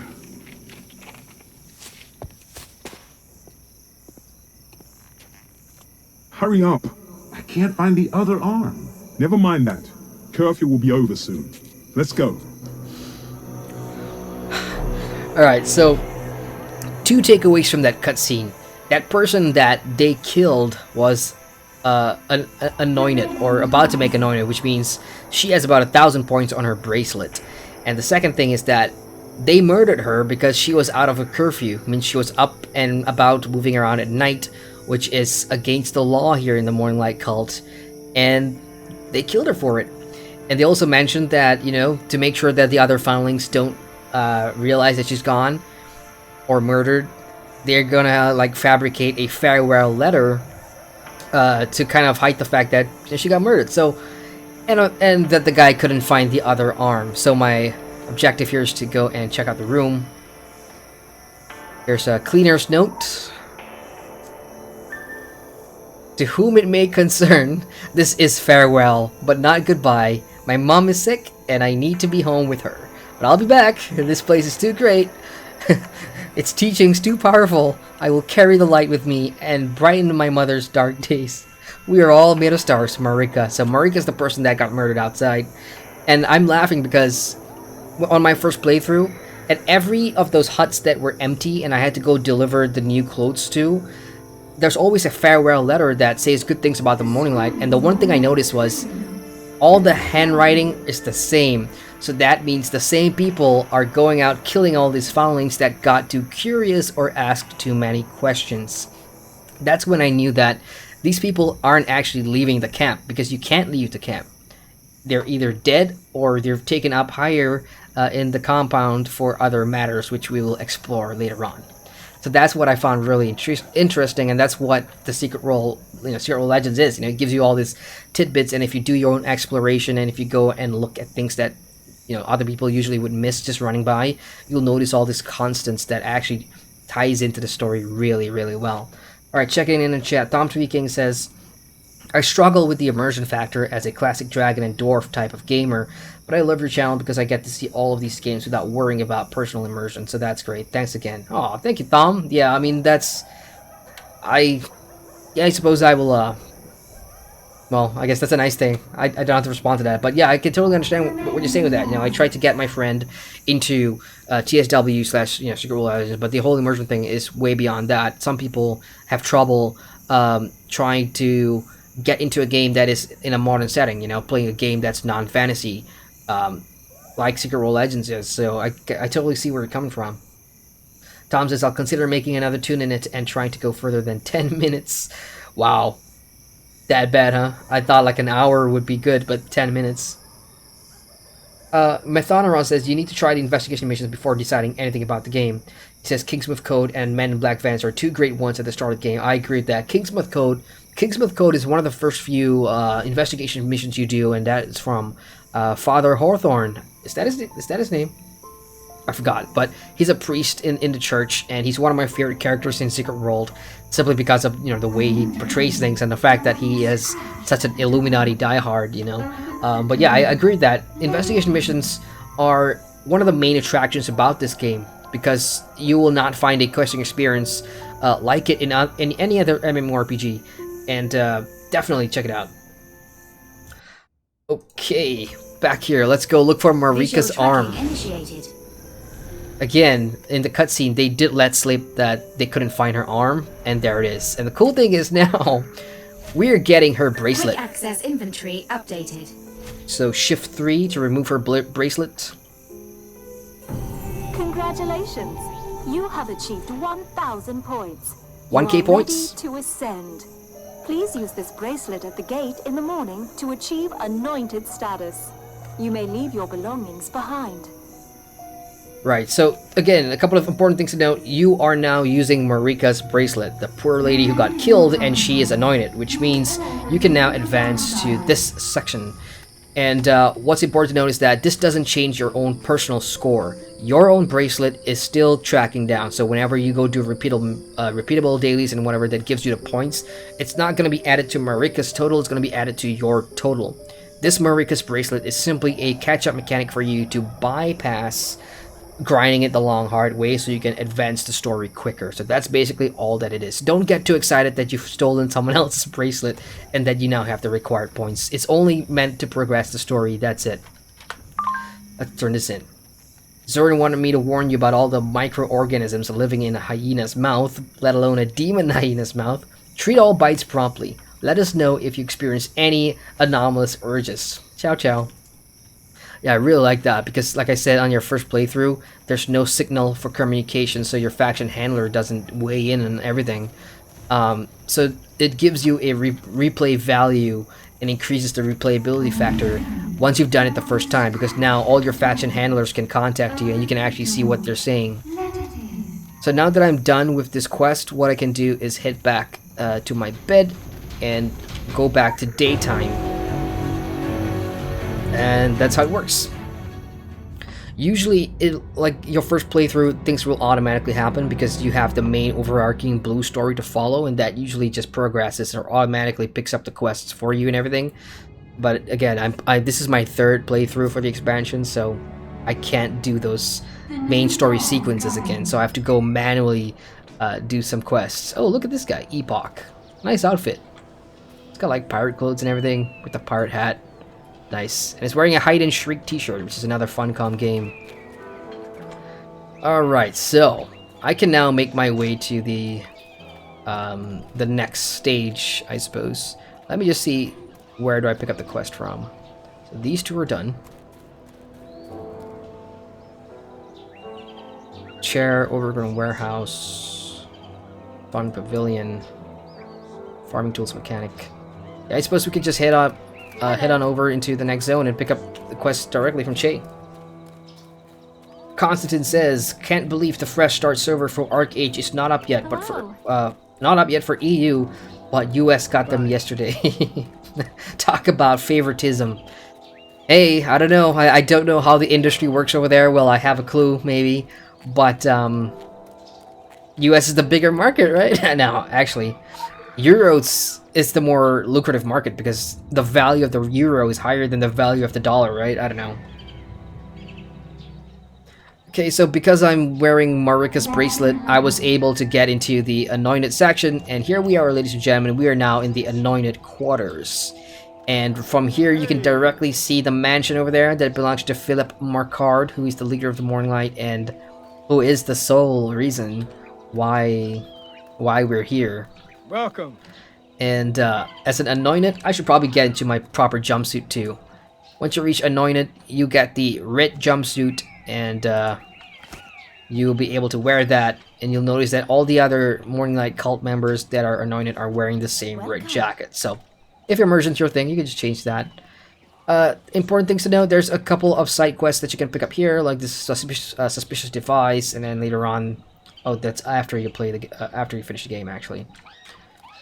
And this is one of my favorite parts of the expansion so far. This is the call center. And the call center here is that you have all these other people, telemarketers, calling people and to talk about the Morninglight, which is really funny. There's one person here that calls her mom and tries to sell the Morninglight to her mother, which the dialogue's pretty funny if you just stand there and try and listen and read on it. Welcome. So we know Shay Garcia's here, and if you're a new player, We are all made of stars. there's going to be a very important cutscene. And again, I'm sorry I cannot show you all those major story cutscenes because unfortunately the main story, and when I talk about main story, I'm talking about this blue thing over here. This blue thing is the story mission, And the one that I'm talking about is called A New Dawn, I think. And let me just bring it up for you guys. There we go, A New Dawn. And these are all the tiers that connects all the action and sabotage missions in this new expansion. Now, because I've already done it, all the cutscenes that come with completing these will not play again because it's not repeatable. The Tokyo ones were repeatable, and I was kind of hoping that Funcom would make the main story replayable again because of those cutscenes. But unfortunately, that is not going to happen, so I have to go and manually pick up these quests from Che. Ooh boy. Okay, so I'm missing a quest. I need to find one quest. This one. So this is the next quest. This is Anointed Guide. Let's go ahead and play this cutscene.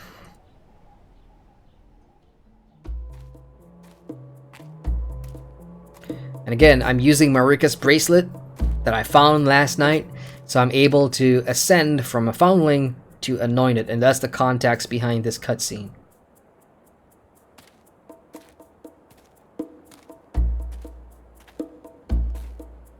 There's a scanner there, but for whatever reason the scanner's not showing. So it might look weird that I'm looking at nothing. You are anointed.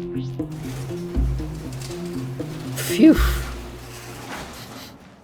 In case the bracelet backfired or something, that the guard would have probably shot me.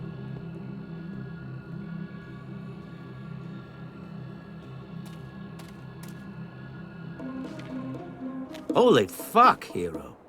Didn't expect you to make Anointed so fast. Color me impressed. Follow me. You have to kill someone? Blow someone? Kill someone whilst blowing them?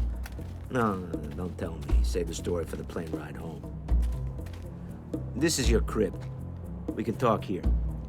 Second thought, I'll talk quicker. I got this thing I need done. You do this thing, and I'll get you into the favored precinct. From there, it's just a skip and a jump to Markards. Comprende? I'm having what might be construed as a crisis of fucking faith. Not in the screaming void of glorious change. I know it's out there. But in the ones preaching they'll get me there. The Morninglight sent me to Tokyo. Thought I was just there to divergentalize this local dude, John Copley. But things have gotten all kinds of complicated. I know the who and the when and the where. I want to know the whys. You get me the mission files, and I get you where you're going. Uno, dos, tres. The mission name is Foul Fellow and Gideon. You remember that? Foul Fellow and Gideon. Get the files and get the hell back to Dodge. I got that reference. Alright, so who the hell is this hippie dude and why the hell is this important for those that are just joining us? Shay Garcia Hansen is one of the first Morninglight NPCs you encounter in the Kingsmith, and he's right up there at the hippie camp. I think that's what it was called. And later on in the Tokyo expansion, again, spoiler, but unfortunately I have to spoil it because it's important at this point. Who set off the Tokyo bomb? It's a guy called John. And John was a kid with issues, and he found a sense of purpose and belonging when he found the Fear Nothing Foundation in Tokyo. He saw that as his only family and everything. And unfortunately, the Fear Nothing Foundation is an arm of the Morninglight, so it's still part of the cult. So what they needed to do was they saw John as the perfect weapon to set off this filth bomb because he was damaged. And Shay Garcia is someone they call an enabler. So they sent Shay over to Tokyo to, I suppose, spend some time with John, you know, to ensure that he gets the job done, which is to get the bomb off.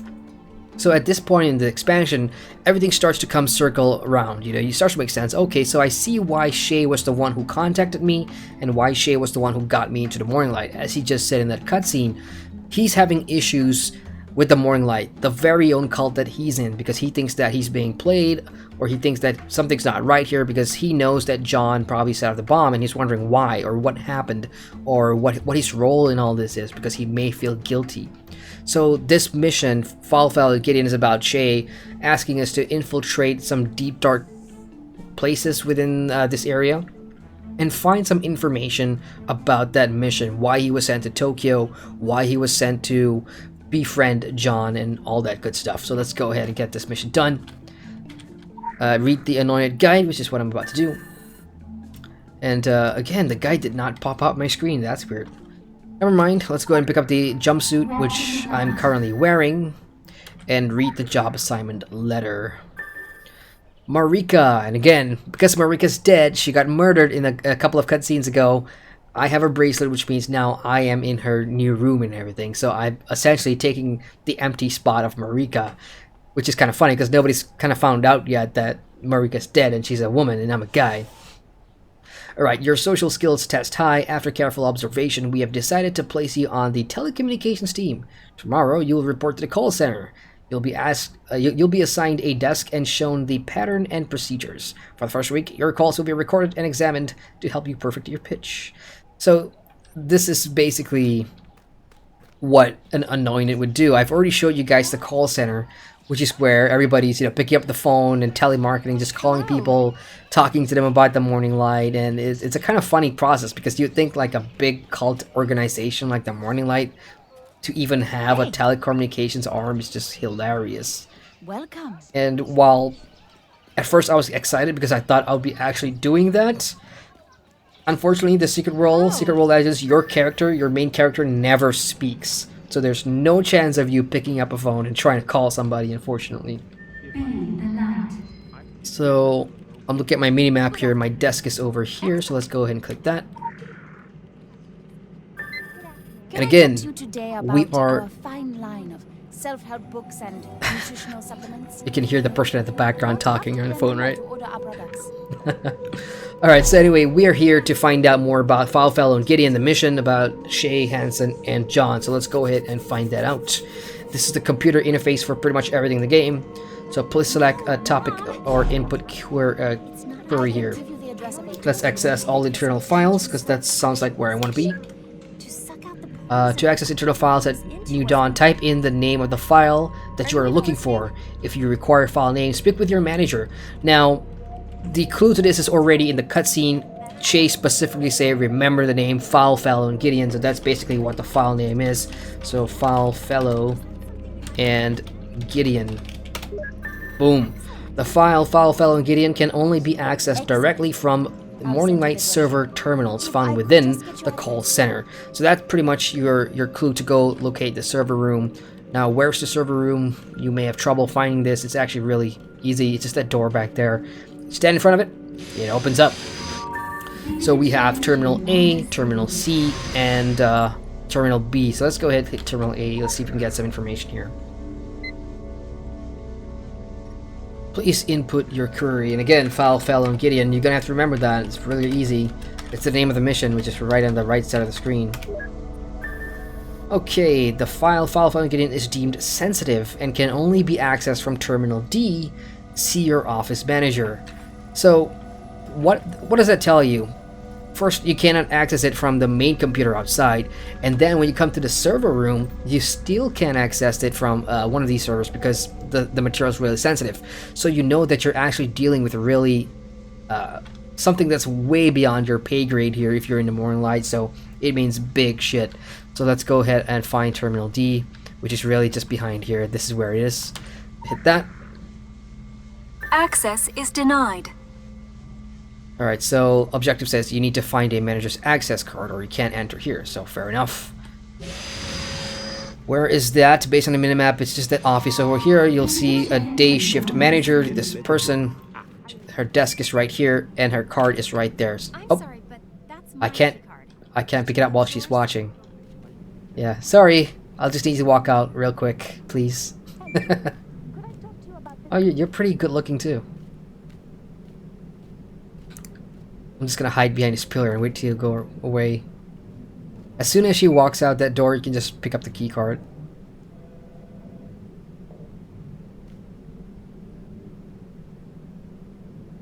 Ooh, no. There we go. Alrighty. I got what I need. Following just a few small steps. Check it in chat here. Constantine says, murder them. It also says only playing Illuminati, or do you have other tunes? I have, well, my main is an Illuminati character, but I do have a Templar alt. On the Secret World, I had 3 or 4 characters. I had 2 Illuminatis, 1 Templar, and 1 Dragon. And the reason I kept alt was because I wanted to see what the different faction stories were like. But on Secret World Legends, I just don't have the time to play as much as I did anymore. So I only have the 1 Illuminati alt. Tom says, off to get some work done. Thanks for the stream, Adrian. Let's do a stream some WoW or something cool next week. Sure. Yeah, sure, man. Anything, I'm up for it. I'll figure that out with you on Patreon, on Discord sometime next week. But thanks for dropping by, Tom. I appreciate it. Okay, let's enter Terminal D, and this is where the sabotage mission becomes a proper sabotage mission. If you're thinking of laser grids, if you're thinking of security cameras and drones, you got that right. This is where perhaps the only part of the game that has this, or maybe the second part. There's 2 areas I know that has this. So this is pretty new. If you play Secret Role and Secret Role Legends, you probably have never seen this drone before. Ooh, it's got a green ball. It's covered in a green bubble. What the hell is that? And this little thing down here is going to explain exactly what it is. This is a brand new drone. So welcome to the Vigilance drone. TLDR, if it's green, it simply means it's motion detection. So if you see a green one coming to you, you just stand still, it's not going to detect you. If you move, you're going to die. The purple one is all about more of a biosignature. So if you're in range, regardless if you're moving or not, if you are within range, it's going to detect you because you're a life form, and it's going to blow up and you're going to die. That's basically it. And that's the 2 modes. If you see it going blue, it's going to stun you. If you see it going red, it's lethal. So there's a janitor's note down here that actually gives you the clue that you need. If you see them cleaning, don't move, they don't see. Sol, the head janitor. And the reason it's there because in this entire area, there's no purple ones, there's only green ones. So this one simply means do not move. Now again, we're going to be looking for information on Shay's mission to Tokyo with John. So there's a bunch of server rooms that I have to access. So I'm just going to stand here and not move. And as soon as it gets out of sight, I'm moving. So this is the first server room. This is D1, and it's important to take note of all the different server rooms because as soon as you advance in this mission, you'll have to come back to some of them because there's some interesting lore tidbits that you want. Let's go ahead and click on this computer here. Okay, same as ever, File Fellow and Gideon, name of the mission. The file Fellow and Gideon is deemed sensitive and can only be accessed from Terminal D4. So again, it's telling me I now have to go deeper into this underground server bunker to look for information there. And here's where it gets pretty interesting. There's a security camera there that does change. There we go. I think it's on a 10-second timer. I could be wrong. Okay, I'm gonna turn on this light and hide here. And there's the laser grid. Okay, time to move. Oh, there was a hang there. That was pretty crappy. Okay, this should be server room D2. Now again, from the first terminal, we know that... Oh, holy shit, what is that? That's a Kanga motor right there. I did not see that on my first playthrough because I turned the lights on. Well, hello. That's kind of spooky, just seeing the ancient African bird there. Okay, nice.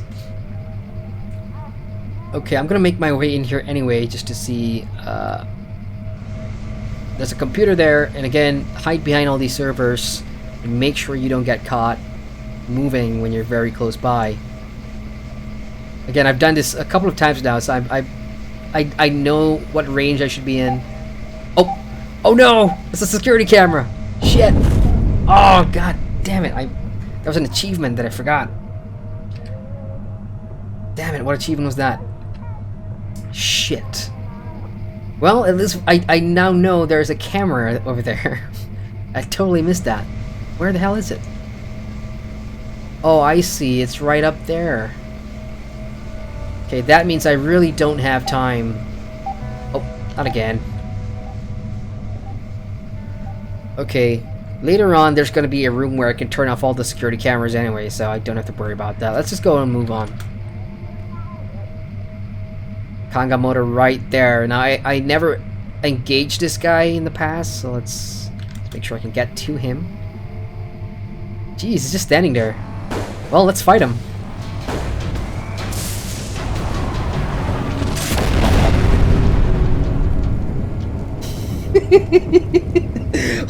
That was a stupid mistake. I just stood there. I just stood there like an asshole. I just took his tornado. If anybody played Pokemon and you have like a Pidgeot or whatever, that's like a gust of wind that just knocked me back into the fucking laser. God damn. That's gonna make a good highlight clip for future streams. That was funny.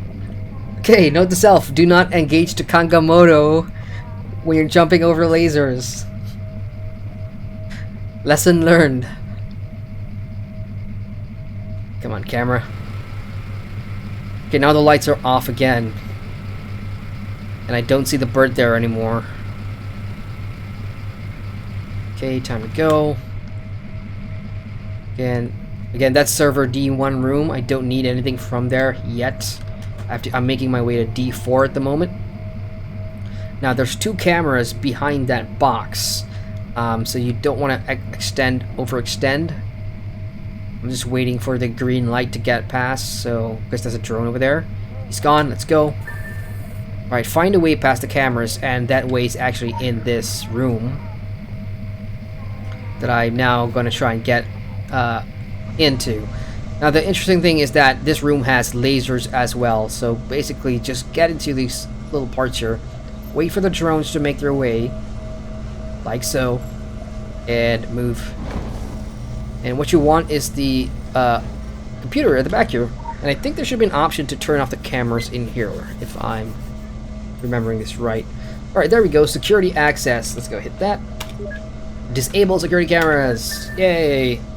So security cameras are now gone, and let's hit root to go back to the main screen. Now again, even though I know this is server room D3, I'm just going to type in Foul Fellow and Gideon. The Foul Fellow and Gideon is deemed sensitive and can only be accessed from terminal D4. So it says pretty much the same thing. Let's make our way to server room D4 and try not to die this time. Extra lag says, Hassan says server room equals haunted room. Too many ghosts in real life. You know what? There's a couple of stories from a colleague of mine about a server room that was actually haunted. So you could be right. I don't know. Extra lag says maybe you can shut down the game server in game. Extra lag says bam, dead. And he also says, but dying is not that punishing. You don't restart in another area. No, because this is an instance room. Whenever you die or whatever, you're going to start at the start again, because this is a sabotage mission, which means that, you know, for you to come back in or whatever and do the progress is going to be really frustrating. So you usually just restart at checkpoints, which I do appreciate, because this particular sabotage mission isn't as bad as some of the ones in the past. I think Transylvania had some excruciating ones, as well as Tokyo as well, I think. But these are actually okay. Alright, so we get to the point where the Kangamoto was standing. He was standing right here. And somebody's dead over here. That looks like an anointed because he's got the red jumpsuit. And this just a dead hyena from the vents here. Ah, it's dark. I can't see a damn thing, but pretty much the lasers just make your way through. That is a double jump. Because it's a dual laser, that simply means you're gonna need a running start. So that's gonna take a running jump to get over. Oh, there he is again, the fucking Kangamoto. I can see it right there, that bird. I can see its eyes in dark. It's right there. That thing just wants me dead, man. That spooky, mythical creature shit. Alright, let's make a running jump. Oh my god. Okay, we got it. Now I'm sure, there he is right there. I'm sure if I attack him again, it's gonna gust of wind me right back into the laser. So I'm gonna go turn on the lights here. And I think he's gonna disappear once I turn on the lights. Okay, lights are on. Oh, he ran. He's gone. Spooky bastard. Okay. So this should be server room D4 right here. So let's go and make our way in. I hear a camera. Yep, there is a security camera in here as well. So this one's going to be tricky. I need to time myself really faster and see where the camera's pointing at. Okay, camera's pointing at there. About 10 seconds, I'd say, before it turns again. Yep, okay, there we go.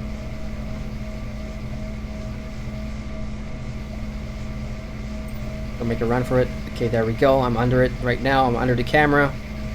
So as soon as that thing goes back there, I'm going to jump across.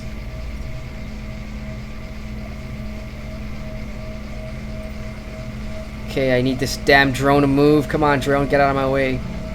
Okay, here we go. Oh, another one. Ooh, that was close. I did not see this laser over here. Tricky bugger. Okay, anyway, here we are. Server access D4. It took us a while to get here, but we're finally here. Let's find out that mission details. Alright, here we go. Foul Fellow and Gideon. Here we go.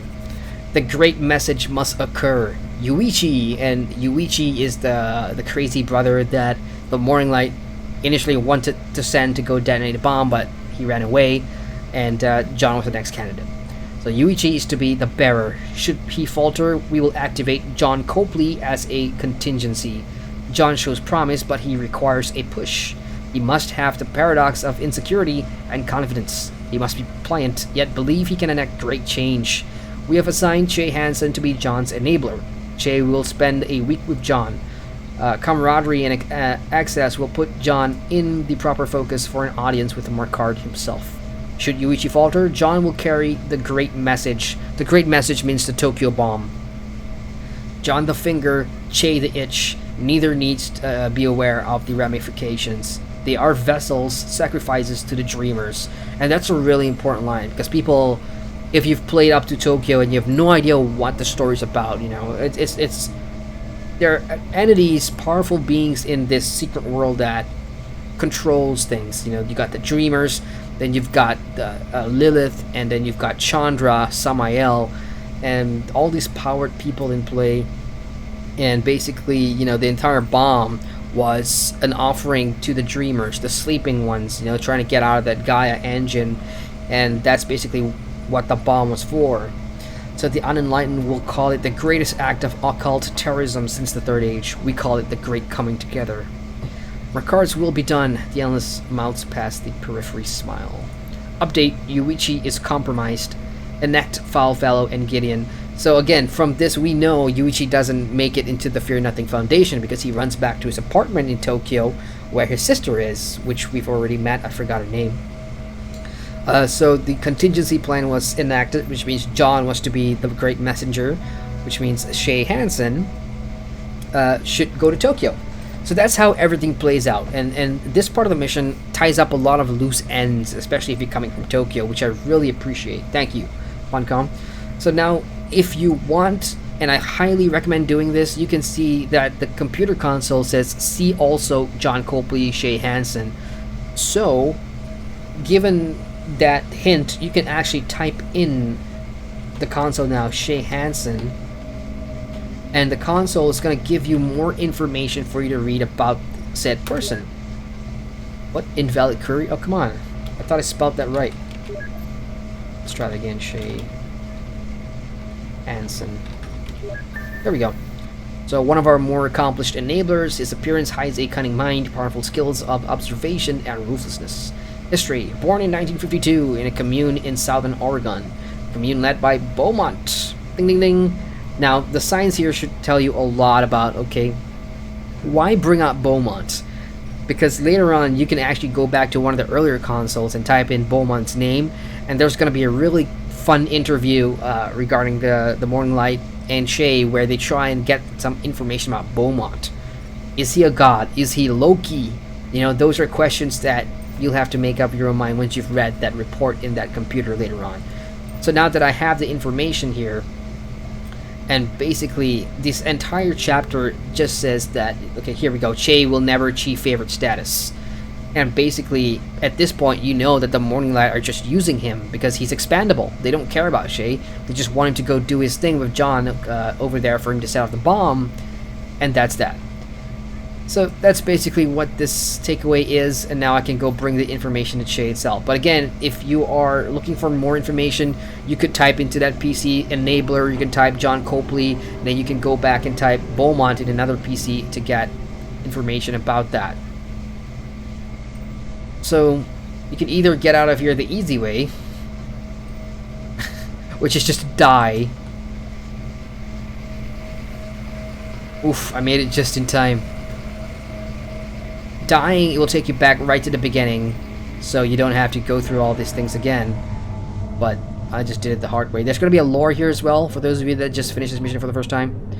And I'm going to be heading out, and we're going to give what we found out to Shay, and basically tell him that, hey, the Morninglight is not who you think they are. They don't care about you. They only care about sacrificing people to awaken the dreamers. And this entire thing is a sham. It's just a cover for a bigger picture event that's going to be happening. Which is why, ladies and gentlemen, I say that this expansion story-wise is pretty damn fulfilling, you know? Alright, we are now out of the server room. The end is now, but the end is only the beginning. Go turn this in. Be the change. Yeah, you're gonna be hearing that a lot. Be the change. Welcome. We're all made of stars. Welcome. I'm not drinking the Kool-Aid. Kill or die for the Morninglight, right? Be the change.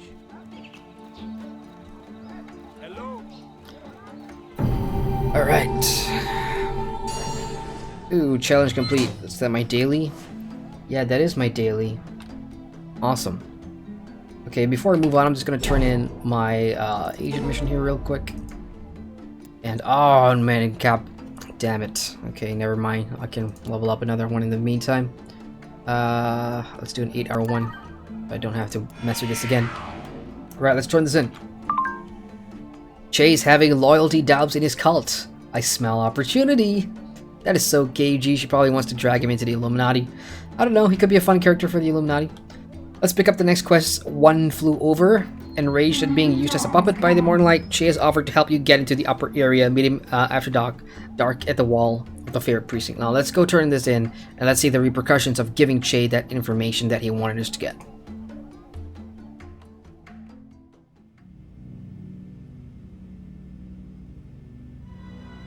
Fuck! Motherfucker! Puta! Right. John was just a gig, you know? They said enable, so I enabled. It's like my gift. I'm the Jiminy motherfucking cricket of debauchery. John was quiet, awkward, fucked up, a loser. But then so was I when the Morninglight found me. But you get to know a guy. Dangled in a 3-call girl pretzel. You really get to know a guy, you know? Tripping balls on ayahuasca through the 7th sphere of a Tool video piercing the skin of reality. I saw into John. Fear and loathing, man. Thing about John, under that quiet, he was vast. Continents, vistas, worlds and worlds surging under his flesh suit. And they took all of that and just flushed him. Flushed him like a fucking cherry bomb.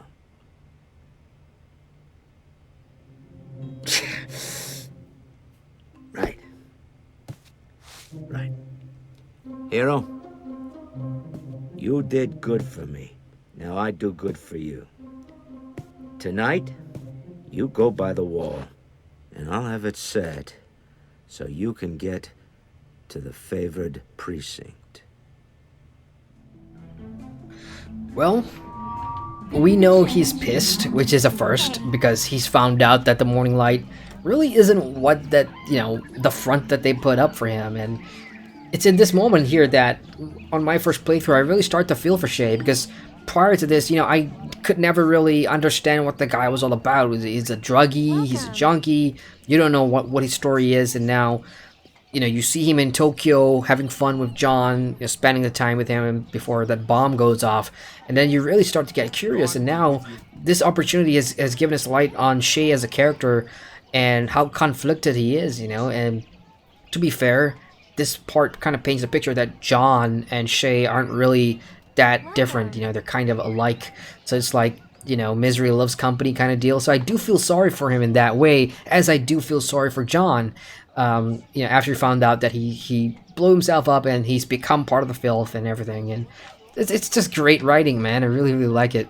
All right, so let's go on and head to bed here, because now Shay has had his fill, I suppose, and he wants revenge. And by revenge, I mean he wants to get us into the favorite precinct, which is the third tier in this Morninglight compound, and we're inching closer to Philip McCord's mansion at the top of the hill over there, which is where we really want to go. So, nighttime, move towards Shay's rendezvous point, which is right here. What was that? Okay, the guards are distracted, and the camera is out. So let's climb the rope.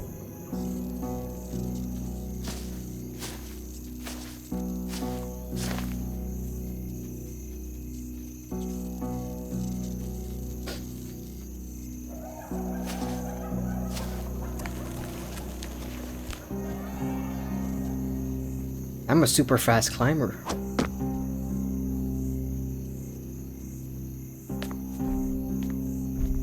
Okay, surprise time. Our intel checks out. You don't belong here. Time to die. So, I get threatened by this big brute thing, which kind of looks like a Hulk of some sort. I don't know, but this is the first time you'll see this. These bad guys. They're just like giant soldiers with big bulky arms, but they are humans. They're called the Blooded, and in a couple of minutes, I guess we'll find out why. But these are basically Morninglight super soldiers that you've never seen prior to arriving on this level. So tier 1 is defend yourself. I believe there's about 4 different waves. And again, as I said very early on the stream, you know, these mobs don't exactly offer any challenge when it comes to combat difficulty. And for those of you just joining the stream, I am playing at an item power of 430. Which means if you are a new player watching, or if you're a returning player watching, and if you're wondering how strong you should get or how powerful you should gear your character to play the new Season 2 content, not a whole lot. I think you could just jump in when you're like 3+, or even 300, if you really want to do it.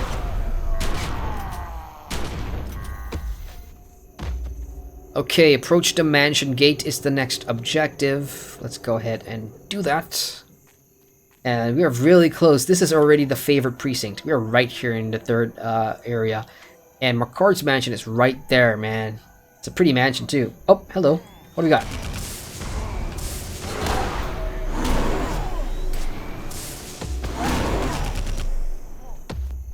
Okay, let's head to the gates. Now, these are there's 4 different warehouses here. There's one up here with a certain symbol, and another one here with another symbol. I know these looks like the Illuminati symbol, but it's not exactly what you think. And then you got the main concourse. Oh, I guess they're looking for me. Right, so as I was saying, you've got the main concourse here. And then at the other end, you've got 2 more warehouses there. Now, we'll be exploring a lot of these warehouses in this current mission, so let's go ahead and approach the mansion gate. Open the mansion gate. Let's go and kill this stuff.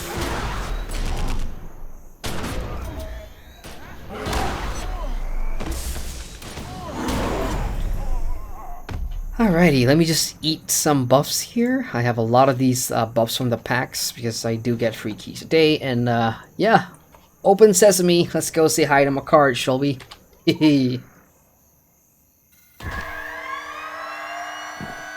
Except that didn't go as planned. There is security protocols in place, and now there's like symbols on the ground and everything. And I pretty much awoken the entire security detail of these true-blooded guys. And I guess the entire compound's on me now. Busted.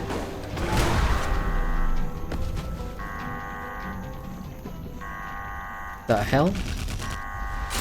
Wow, these guys can shoot pretty far.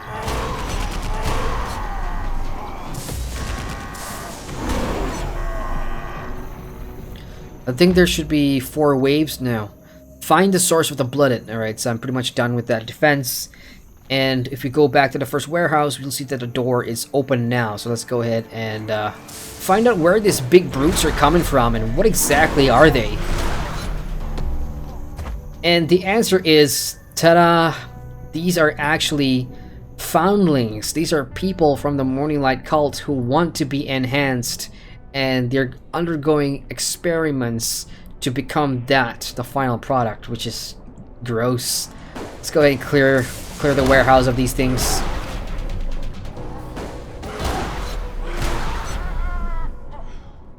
That's 2 down.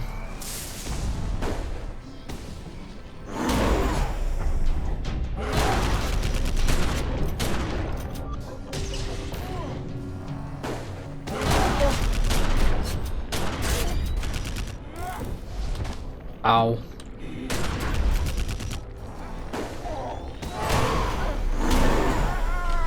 Alright, continue to explore the warehouse. Now, when you come into this area here, you see like a dead guy over there. There's a person's face just kind of spiked right there. This is like creepy.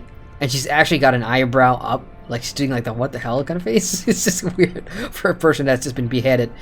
For new players, if you come to this part, you make sure you want to destroy this target practice over here because it spawns a lore entry. So go ahead and do that. Free tip for the day for you. And now I guess we're going to be exploring, looking for some information about what's going on here. So a good place to start is obviously the computers. What do we got? Enter command, research and observations. Keeper's log, Brother Stone. Now this is going to be a really interesting read. I'm not going to spend the time reading this to you because it's a really interesting backstory about some of the research and experiments involving a certain South African mythical creature that we've not talked about yet, that you know you're gonna run into on this precinct, or in this precinct, I should say. So I'm gonna summarize it for you when we meet one, but right now we're just gonna go ahead and move on with the mission. So basically, hyenas and Congomatos aren't the only things that Marika has in this compound.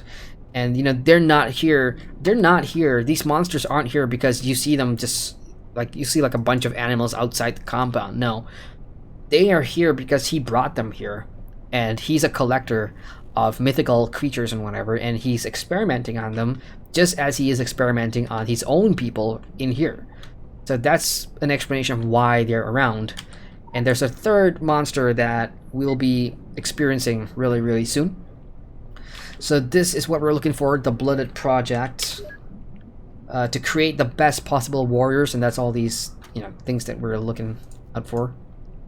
The means is the blood of the Iga Muksa, and that's what I'm talking about. The Iga Muksa. Now you can Google this real quick, but the Iga Muksa is a it's a mythical African monster that is like a ogre. It's a giant, and it doesn't have eyes. So, you know, how does it look? It stands on its, it handstands and then uses its feet, because the eyes are on the Iga Muksa's feet, to look around for prey, and then it goes back on its feet and then it just chases you. So it can't see. And remember earlier on the stream when I was boxing against a blindfolded guy? That is an Iga Muksa ogre, and that's why he was blindfolded, and that's why he had supernatural strength. And that's the third mythical creature in South Africa that, you know, the game made you wait for a while before revealing it to you. So these true-blooded warriors are, they get them by putting in the blood of the Iga Muksa into the soldiers. I know that sounds crazy, but that's exactly what this game is all about. It's crazy. Damn, what was I supposed to do again? I read the wrong tablet. Okay, let's carry on this mission here. There we go. The treatment makes the subjects very strong and very hungry, and the treatment simply means putting the blood of the Iga Muksa ogre into a normal human being. They need flesh, so that flesh can be fresh or rotting, but it must be human. So what's happening? The Iga Muksa is it's a carnivore. It doesn't eat animals. It eats humans.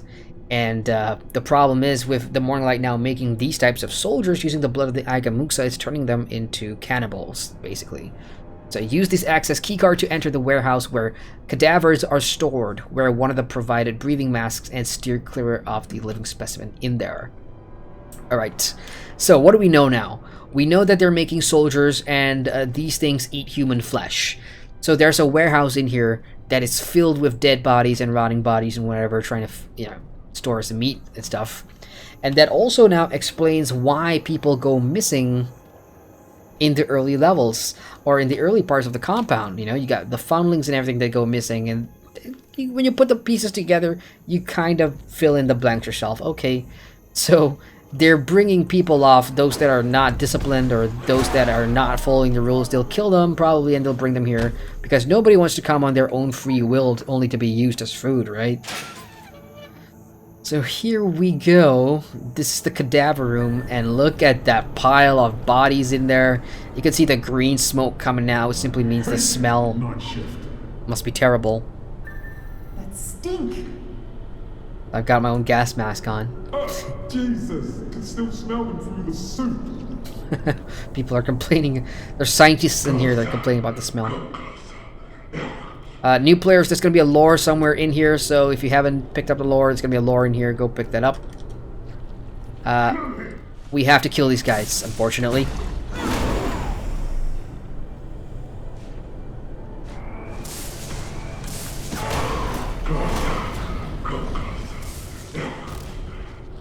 Okay, now, what do we have in here? This is a live specimen. This is what an Agamuksa looks like. Again, he's blind, he's ogre, so he's double in size. What is he holding? Is that a dead body? Okay, but the eyes are in his feet, but you can't see that right now. He's making all kinds of weird shit sounds, and investigate the computer is what we want to do. Oh, there's another one up here.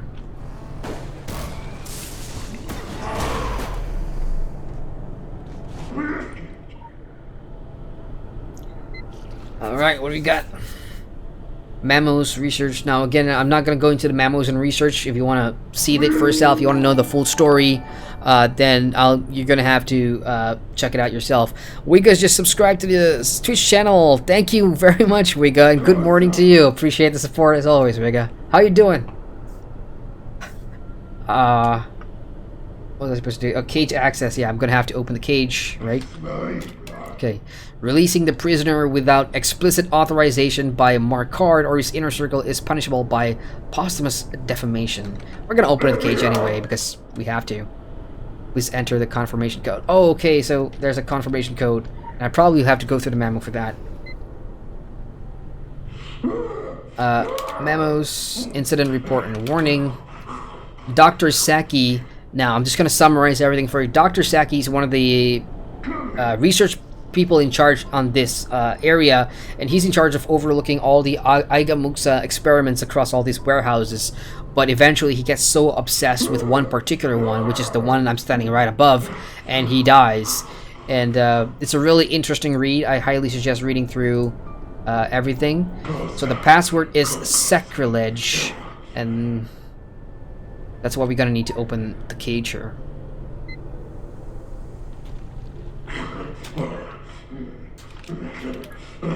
Sacrilege.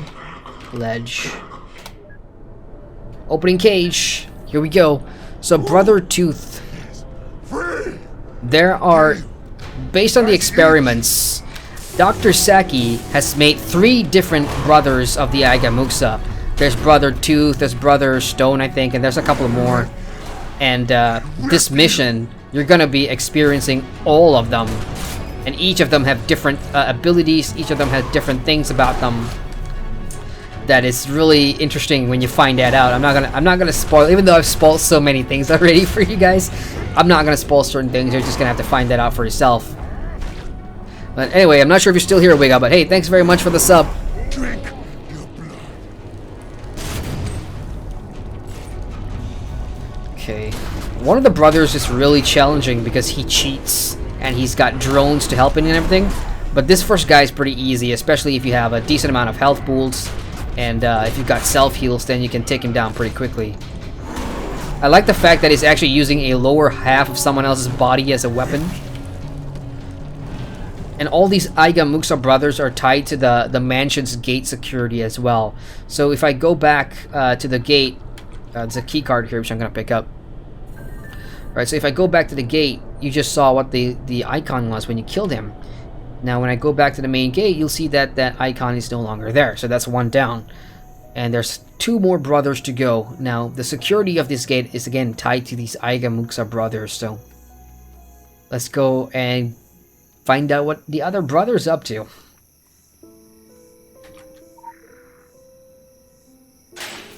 Alright, this is the communication center. Now this is probably the hardest fight for me because it's a DPS race. And what's interesting about the brother in here... oh, shit. Hello. I am trespassing your laboratory right now.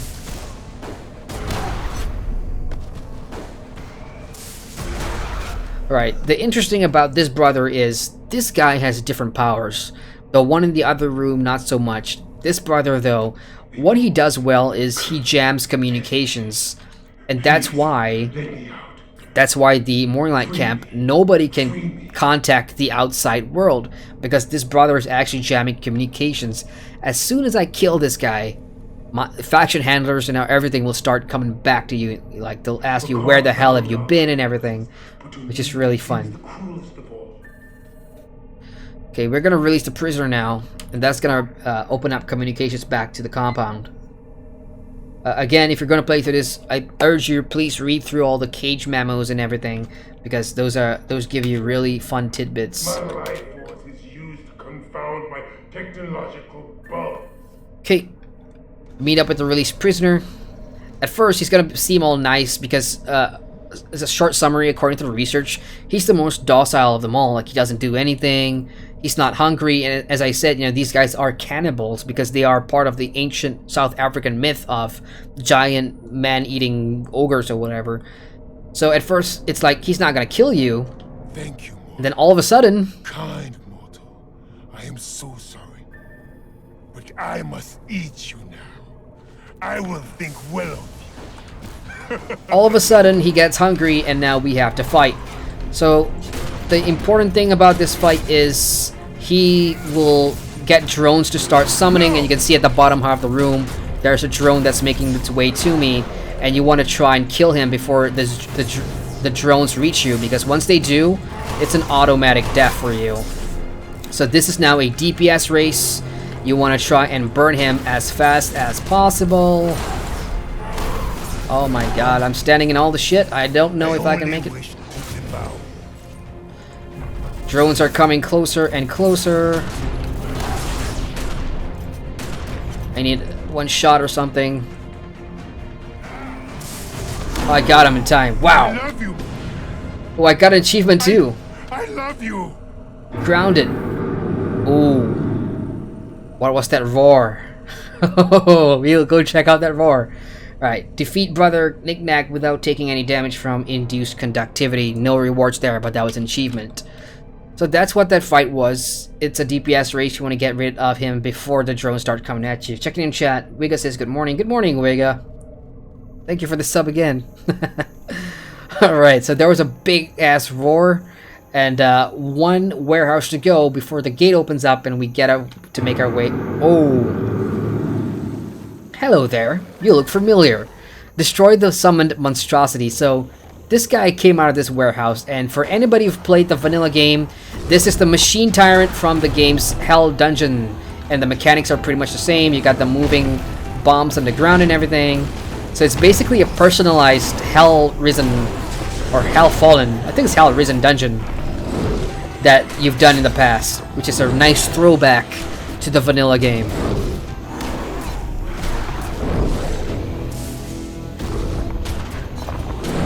Again, solo player or not, it's gonna be pretty easy as long as you know what you're doing and you don't stand in the crap.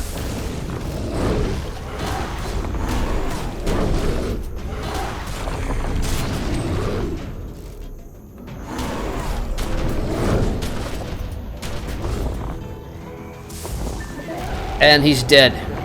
So let's investigate this warehouse and why all of a sudden a demon from the past has come out to haunt us.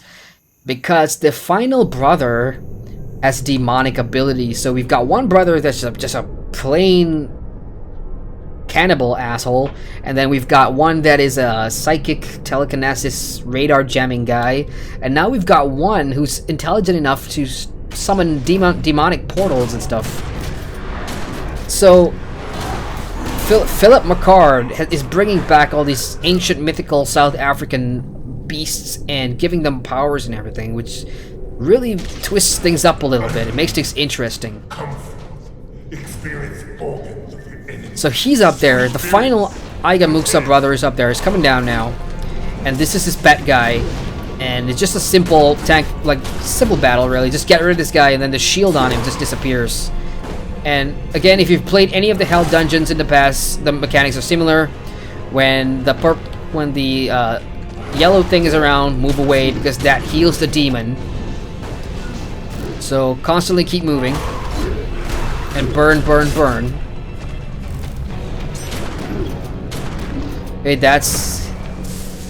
Oh, I thought I was going to summon a heal thing.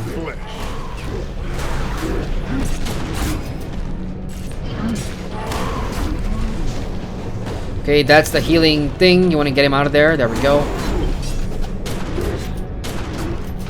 I don't care if I stand the crap because, like I said, they don't hit very hard, even for boss mobs, so you don't really have to worry about that.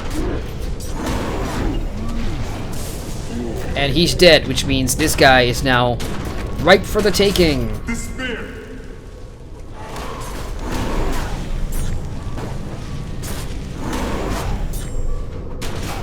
He goes down so fast, man.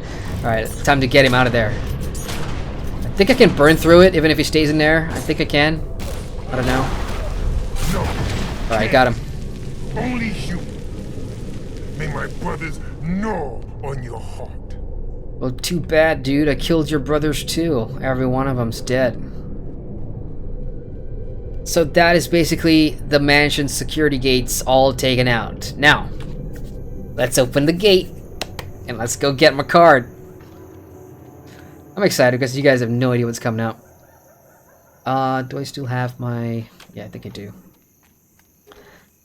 Alright, McCord, here we come.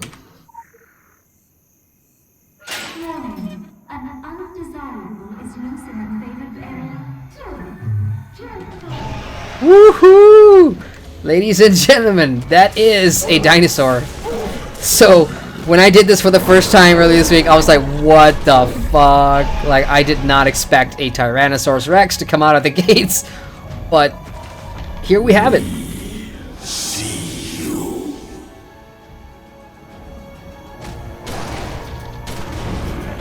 So, this is not a joke. This is a dinosaur that you're looking at here in a Secret World Legends game. I mean, from the outside here, if I'm looking at it, it does look like mummified. If you guys remember Egypt, you'll remember like the big ass mummy, right? And I can see similar things going on this T-Rex. So what I'm guessing is, wherever this T-Rex came from, it's been resurrected, just like they did with the mummies in Egypt, and it is now a part of the game. I don't know who's controlling it, but because it's here as a guardian, probably the Morninglight has control over the dinosaurs. I don't know. We'll have to wait and see. But yeah, it's just pretty exciting that I'm fighting a T-Rex in Secret World Legends. I mean, it's like, what? Okay, Rexy's down. And looking at it now, closer look, you can see like it's kind of affected by the filth, is it? So is it like a filth T-Rex? I don't know. But it does look like, you know, it's got filth running through its body and everything. And make no mistake, folks, that is a dinosaur, which you can take it either way. It's going to be a hint to the next zone or something like that, which is really cool. As for getting to McCord's mansion, it's all a ruse. In between us is the universe and the Gaia engine itself, and there's no way up, or is there? So let's turn in this quest real quick. Someone figured out how to use their phone again? Fabulous. You and me are Gartha Portal now. And again, at the point when we killed off the brother that was jamming the radar, once he was dead, all communications came back up, and then that's the first time your faction handler is contacting you again. So when Kirsten Geary said that you and me are guard the portal now, I lost my shit because I'm like, no way. There is no way she's going to be coming here, because that I've never seen Kirsten Geary, or if you're playing as the Templar or the Dragon, you have never seen your faction handler step out of their office. With the exception of the Dragon, because you've got Damon Kyoto in Tokyo. For us Templars and Illuminatis, we have never seen our faction handlers step out of the damn office. So to know that Kirsten Geary is there at the Agartha portal is like, what the hell? I'm gonna get my ass whipped. Because like I said at the very start of the stream, you come here to South Africa at the invitation of Shay without the knowledge of your faction and faction handler. So you came here in a secret because it was a once-in-a-lifetime thing. You know, Shay was like, don't even think about it. You just have to follow me and, you know, help me find out about this thing. And as soon as he got here, no communications whatsoever. So like I said, your faction handlers were left in the dark. So let's go to the Agartha portal and let's meet Kirsten Geary. I hope they play the cutscene because the main story is not repeatable, but I hope when I pick up the quests, it's going to show up. The Agartha portal is right here.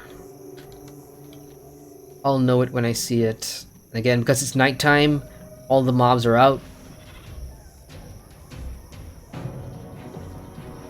I may have pulled a few. I hear the combat music. And here we are. Agartha portal's over here. Let's kill this one real quick.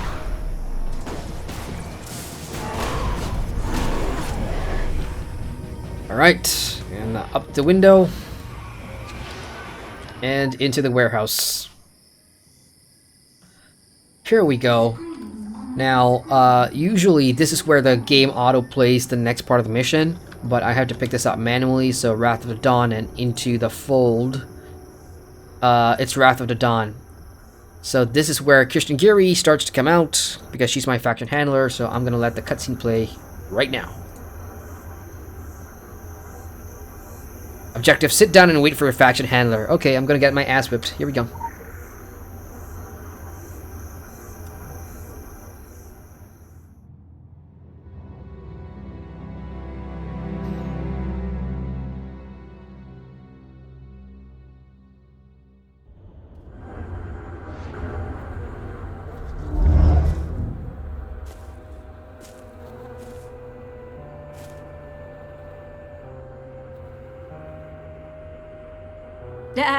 You're on mute. The talking heads are concerned. You see, shit actually flows up. You're looking bad, and that's making me look bad. And that shit stops now. Say nothing if you understand. Good. You want to get into Markod's mansion. I can facilitate that. But no more amateur hour. You're elite, and you're gonna start acting like it. This is the mission file I would have given you if you hadn't gone AWOL. Think next time, okay, Sweet Pea? The mansion's protected, but you already found that out the hard way. There is, however, a secret entrance. Shocker, right? Don't fail. Your kind is hard to kill, true. But you can be put into an induced coma, intravenously fed liquefied kittens, and forced to listen to Nickelback for all eternity. Check out. The Nickelback joke was gold, man. They added in that Nickelback joke. Updated. Alright. So, she's now here, and she's gonna stay here for a while, and of course, your faction handler, whether it is your Templar guy or is it your Dragon guy, they're all gonna be here, so you can talk to them more about what they think about South Africa and all that. So really good stuff in here. I suggest you do it. I'm gonna move on with the quest here. Alright. So what's on this thumb drive that KG has given me? So apparently there is an underground tunnel that leads into Philip McCord's mansion. So let's go ahead and make our way there. Except things have gone out of hand here. Things have just... Okay, I'm gonna turn down the volume real quick. It's about to get loud. I have been found out again, but this time, instead of, you know, security guards coming at me, creatures are coming at me.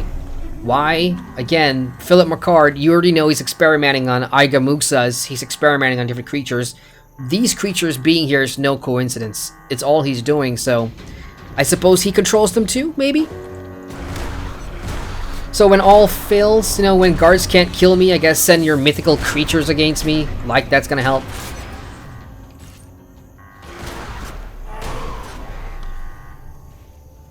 Alright, how many more? Bring it on. PA saying, warning, an undesirable is on the loose, which means me.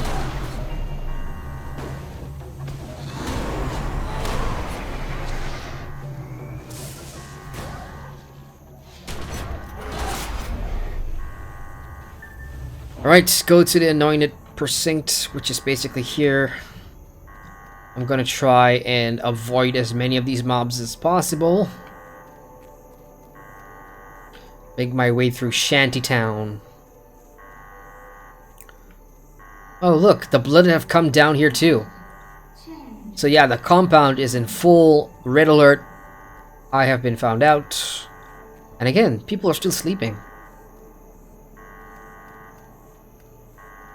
Gonna go through the crop fields here, just get past these guys.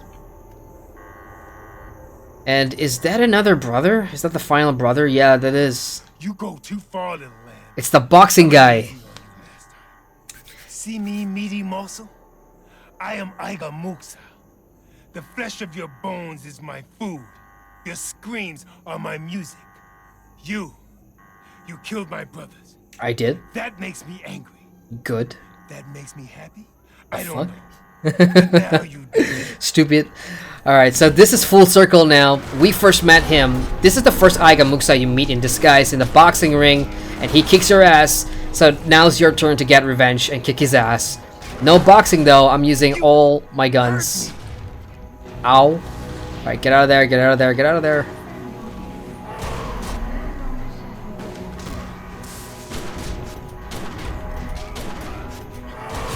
I'm Ow. hungry, little lamb.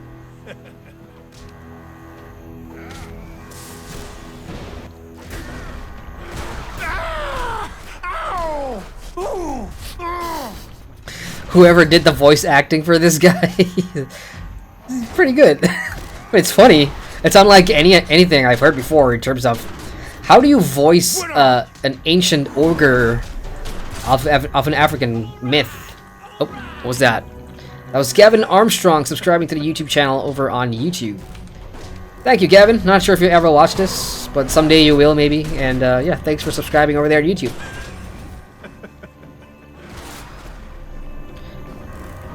Almost dead. There we go. That's the final security guy. He's now dead. Now, let's get that scanned and let's head into this area.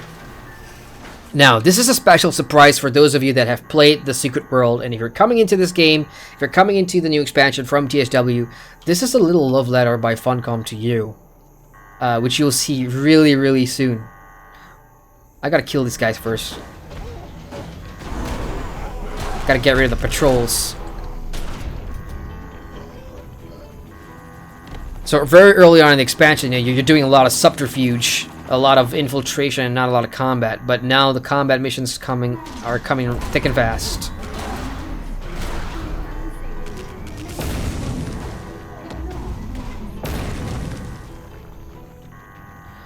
Okay, how many more portals? Oop. Okay, those are mortars.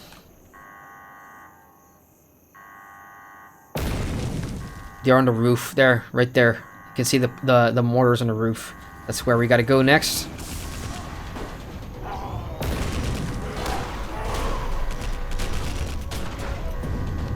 Ow.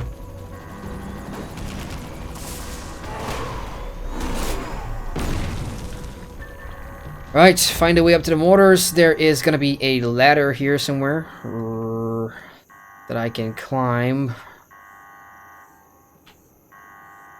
There we go.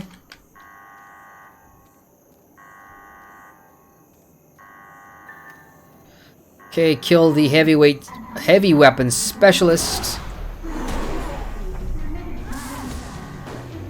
Just basically those two guys at the end there. They go down pretty fast, so no biggie.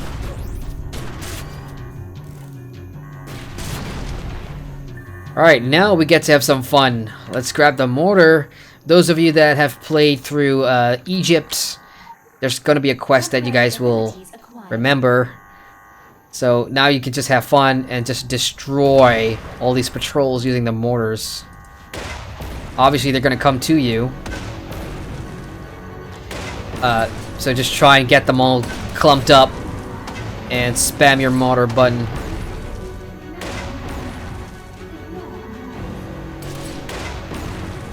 There's a few more patrols moving around. There we go. There's one right there. Let's wait for him to get to the main road. Alright. Do I have your attention?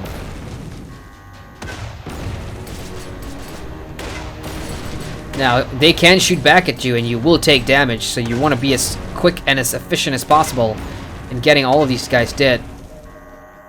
So here comes another bunch of patrols. I believe there's 4 or 5 in total.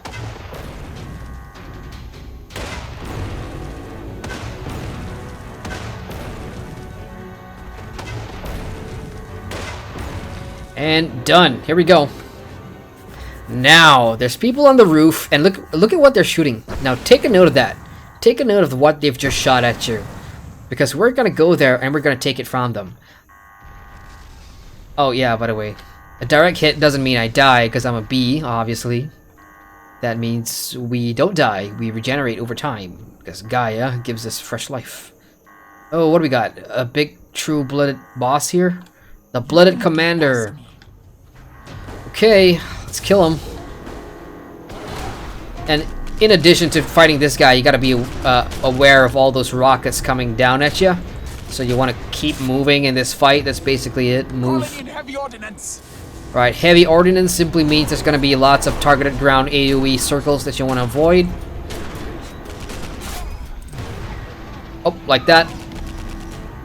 And if the boss stays in there, they're gonna drop, so take advantage of that.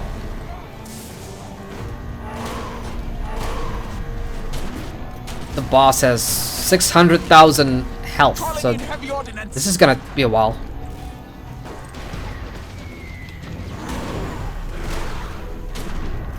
Heavy ordnance, get out of the way, get out of the way.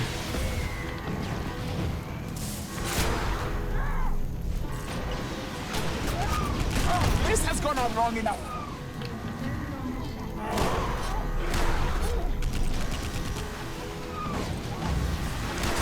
All I'm trying to do is drag this boss into where the rockets are gonna drop, because they automatically drop her too. Ow. Oh man. Alright, down. Rockets are still here. So let's open the scanner.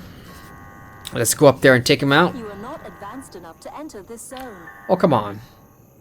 Okay, I don't have the 1,000 points, so I need to grab explosives by the truck over here. That's a mortar round. And I'm gonna be planting that on the gate.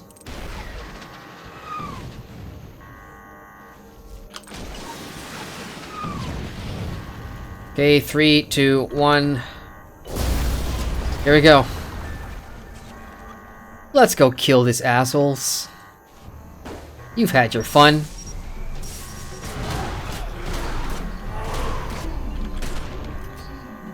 Okay, one here, and there's another on the other side.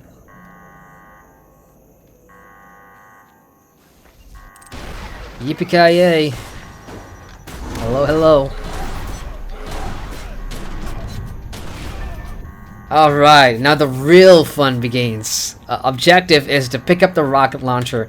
Now, why I say this is a love letter to Funcom, to us players, because for those of you that can remember, in the Secret World, we used to have auxiliary weapons. Auxiliary weapons simply mean the third weapon that players could equip, and it gave us the 8 skill slot, which means You can get a whip in game. You can get a chainsaw as an auxiliary weapon. You can get a rocket launcher. In fact, the rocket launcher is the first auxiliary weapon that you got in the secret world. And for this mission, they kind of give it back to us only for the mission though. So it's not, I don't know if they're gonna add auxiliary weapons back in, but it's a really nice thing, you know, for me to use this again and remember what it was like to have a rocket launcher. But for this mission, they have bumped up the DPS, man. I tell you, like, it does a shit ton of damage now. And I can just obliterate these guys really fast and really quickly. I like that. That's pretty fun. So, let's go ahead and do this group 2. The thing you want to be careful about this mission is, if you let them get too close, these guys can one-shot you if you stand in that. Look at how much health he took off me. Whoa! Wow, I'm nearly dead. Okay, I got too close there. So while the rocket launcher is really OP, you want to keep your distance and make sure that they don't get too close. Who was that? There's one last guy over there. Look at this blowing to bits.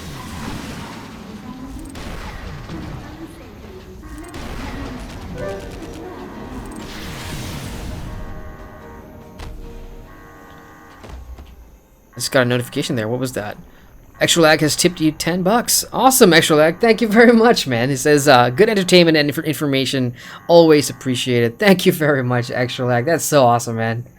I appreciate that.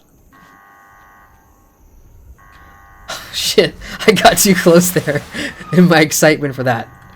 But yeah, I mean, I try and be as entertaining and as informative as possible with the games that I stream, because I'm not here to make you laugh. I'm not here to make you upset or feel bad about a game.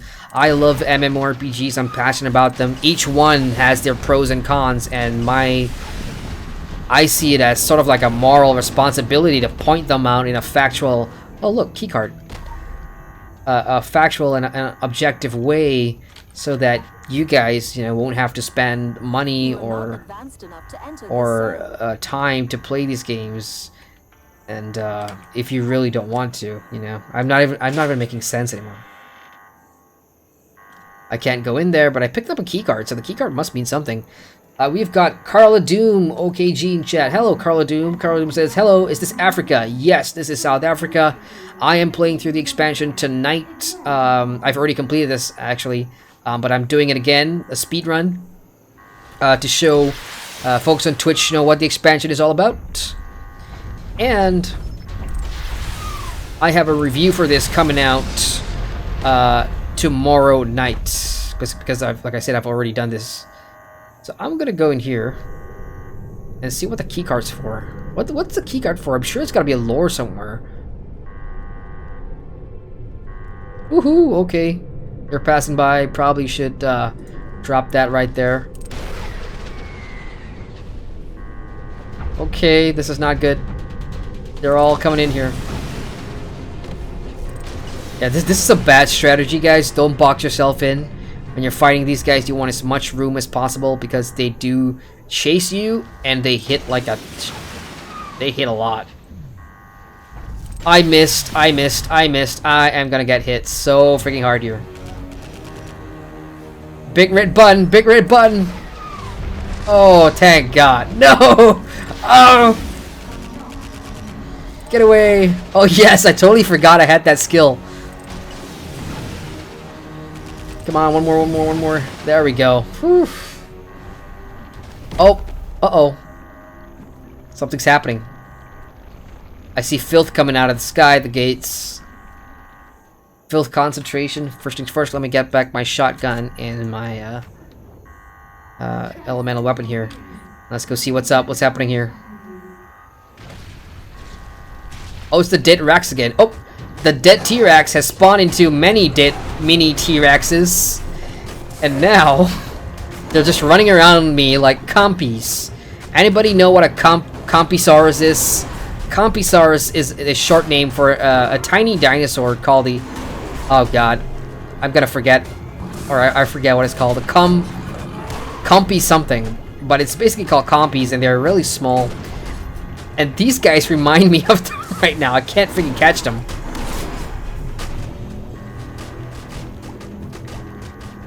Oh god, this is annoying. Stand the hell still! Checking in chat, Extra Lag says, how cute, don't kill them. Are you kidding me? These guys are out to get me. Did you see what their mother tried to do to me earlier? So the question is, would you rather fight a life-sized filth T-Rex or 12 mini T-Rexes? I don't know. I'm getting a headache. Oh my god. Okay, that's done. Alright, checking in chat real quick. Extra Leg says, but the large support button did not work. Broken link. Oh no. Okay, I'll check that out again. I mean, I haven't really checked out any of my donation pages because people haven't donated in a long time, so I haven't really checked in on it. But I will check that link and make sure it's not broken. But again, thank you so much, man. I really appreciate it. Carlodum says, cool, we'll check it out this way. I uninstalled SW today. Oh no, you uninstalled Secret World Legends? What's wrong? What happened there? Carla Doom. And Extra Leg says, unable to find this broadcaster. That's pretty odd. Extra Leg says they just want to play. Feed them something. And Carlos says, yeah, making me sick watching you. Yeah, I apologize for that. I was just turning around and around. Okay, so anyway, I've picked up the key card, and obviously I cannot enter McCord's mansion here because there's a Gaia engine in between us. So we're going to look for the secret entrance tunnel that Christian Yuri, my boss, has given me, obviously, the info that there are secret tunnels to get to McCord's mansion. Now, I know this is going to be shocking to hear, but for those of you that have been following my stream since the very beginning, I'm going to tell you that we're very close to the end. So, be prepared for that, alright? We're pretty close to the end here. It's right here. There's a tiny button here. When you push that, that's going to open up this. And this is the secret tunnel that's going to lead into McCord's mansion. So we're getting really close to the end here. Let's turn this in. KG, that's twice now you remembered to use your phone. We'll just consider the valuable data you've mined from the Morninglight a down payment on your forgiveness. Keep it coming. That APR is hell. Interest is a bitch, and so am I. Alrighty. How long are we in? 2 hours and 30 minutes. My first playthrough of the expansion took me 4 hours to finish the expansion. I think this is actually going to be faster. And the fact that I actually talk to chat and I elaborate on some things is actually quite shocking. So this is the next part of the quest, Into the Fold. Let's enter McCord's mansion from the underground. Alright, Carla Doom in chat says, whenever I log in, no one to do anything with. Waited for 3 hours for Elite 1 to 9 dungeons and nothing. There's like no people, and sad because I used to love the game. That's really terrible to hear, Carla Doom. I mean, I can't really speak about the group content because I haven't done a lot of Secret World group content. I have become, because what I do on my YouTube channel is obviously I review MMOs, and I jump a lot, right? I jump from MMO to MMO, so I don't usually group a lot. I don't really have a lot of friends, and I don't play in guilds or whatever. So for me to do group content is not feasible anymore. I'm casual, so I can't really say anything about the group scene here, but I do know that this game, people love the story so much, and it's I would say a large majority of people play this game for the single story, which, I mean, you can do in a group, or I guess you can go solo or whatever, but I do hope they add more new dungeons, because by adding more new dungeons, I think it'll bring back a lot of the player base to try out those new dungeons. It's just a matter of time, so hang in there, man. Alright, so there's a hit lamp there. I'm not going to pick that up because I already have a hit lamp, and I've just put it on. Now, there's going to be a lot of traps and booby traps in this, and you want to look out for it. So right there in front of me, you can see there's a thin wire. If I cross that, I'm going to, you know, unleash a booby trap of some sort, and there's an achievement to go through the entire mine sequence here into McCord's mansion without tripping anything. So I'm going to be very careful here. Okay, I got past that. Carla Doom says, story mode is great, but I have many people who left because they capped the AP and SP. Yeah, I hear you, man. People are crazy that way. I mean, that's what MMORPGs are for. You know, you give them a ceiling to reach, and people will eventually hit that ceiling. And then it's down to the game developers and the studio to decide, okay, how fast can we put out content for all our players to get through, you know? And I understand that, you know, with Secret Legends, there are players who are already at the max everything and just waiting for new stuff. Okay, here we go. Okay, that's done.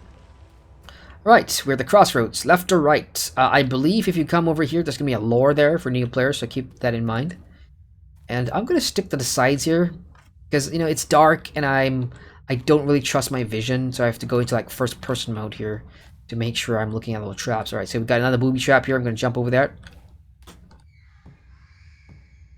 Okay, there's a creepy sound in the background. I'm going to turn up my volume a little bit.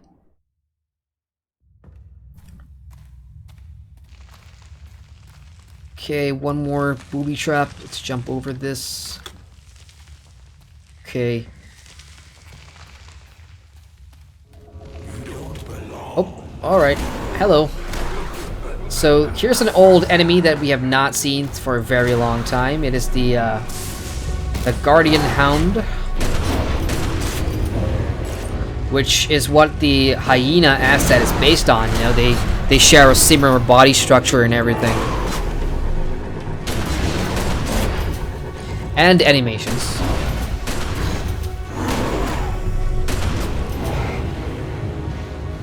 Okay. That went louder than I expected, so let's go back and I'm really afraid of popping a booby trap. Freaking spiders running by. Because there's a spider right there, and there's a lore over there, I think. I'm not gonna do that. I'm gonna make my way forward. Okay, I just stepped into spiderweb traps, and oh, unfortunately, that has alerted the spider to my existence. So that wasn't really escape there, unfortunately. Void Widow. Man, you'd be surprised at the shit people have in their underground tunnels. Check it in chat here. Carlo Doom says, but it is fun watching you do it. Oh, thank you, Carlo Doom. Appreciate that. I mean, I try to make it fun. Sometimes I'm boring because I talk too much and I get really deep into the story and lore, you know, so a lot of people may hate that. Carlo Doom also says, will you play Blast Online coming in May? Yes, I will be playing Blast Online. I've been looking forward to it since last year, and hopefully I'll be done by Rift Prime by then so I can jump into Bless. I got no choice but to step on the webs. Oh my god! Oh, that was close. That was close. One step forward and I'd be dead. Alright, so with this one, you just want to time your run and just make it through. Alright, so remember early on, we talked about the green drones, about how they track movement.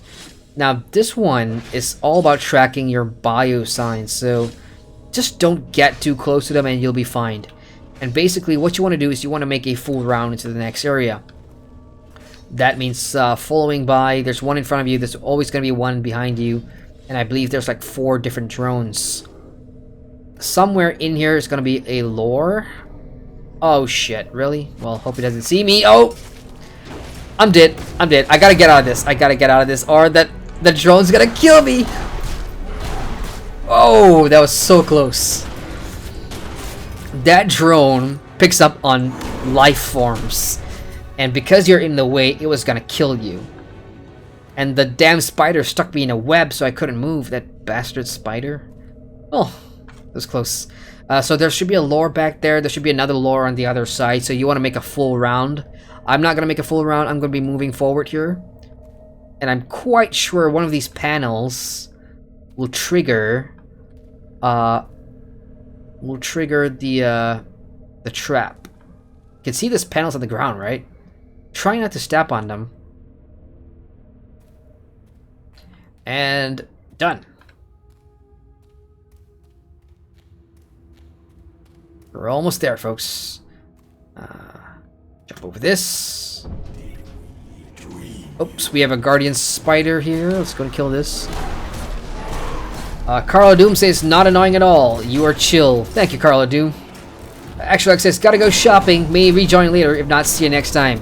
Hey, thanks for joining, Actualag. As usual, I appreciate it, brother. Oh! Did not see the purple bot. But again, Actualag, thank you so much, man. Appreciate the tip earlier. Enjoy your shopping.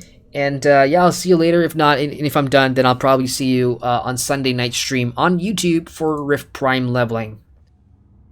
Oh man, I can't believe I died there. Nah, it's not your fault. I was reading chat, which I should do. And really, everything else is secondary. You guys' chat are more important than dying in a video game. Oh, I triggered it. I triggered it. Yeah, I stepped on it and triggered the trap. So it's gonna restart me from the very beginning, and unfortunately I've got to go through the entire thing again. So this is the only PETA part of the sequence of missions in terms of, you know, being a pain in the butt. Extra says, good luck next time. See you. See you, man. I'll catch you real soon, bro. Thanks very much. And I got a notification here. What was that? Carla Doom is now following on Twitch. Thank you, Carla Doom. Appreciate that. Welcome to the Twitch streams. I usually stream on Twitch. Oh! Damn it! I stepped on the thing. There's no way to turn it off once you stepped on it, so you just gotta make your way through. But yeah, thank you, Carla Doom. Appreciate the Twitch follow. I stream Tuesdays and Fridays, and every Sunday night on YouTube is where I do my main quest leveling, and that means the main MMO leveling that I do. And that results in a full review at the end of the month. Okay, here we are. Finally, after all that, we are now in Philip McCord's mansion. Is someone out there?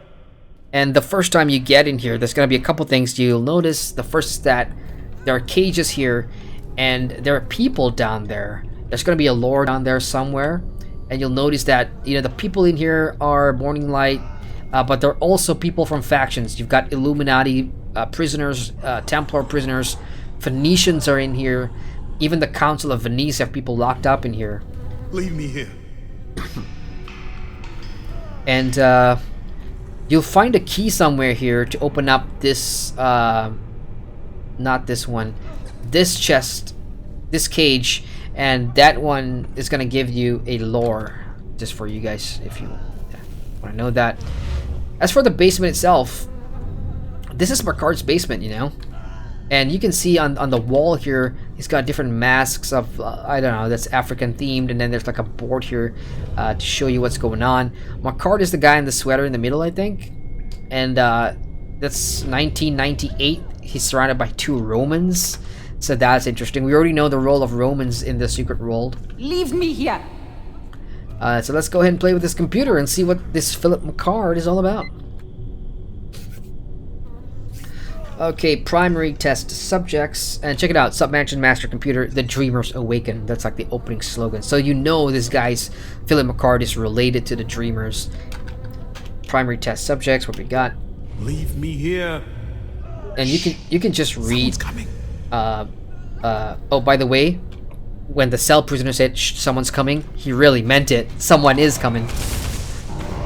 At first, when I was doing it, I thought that was just background banter or chatter, you know, like they just say something off the cuff in the background, but it's very literal. Shh, someone's coming, and then somebody came and attacked me.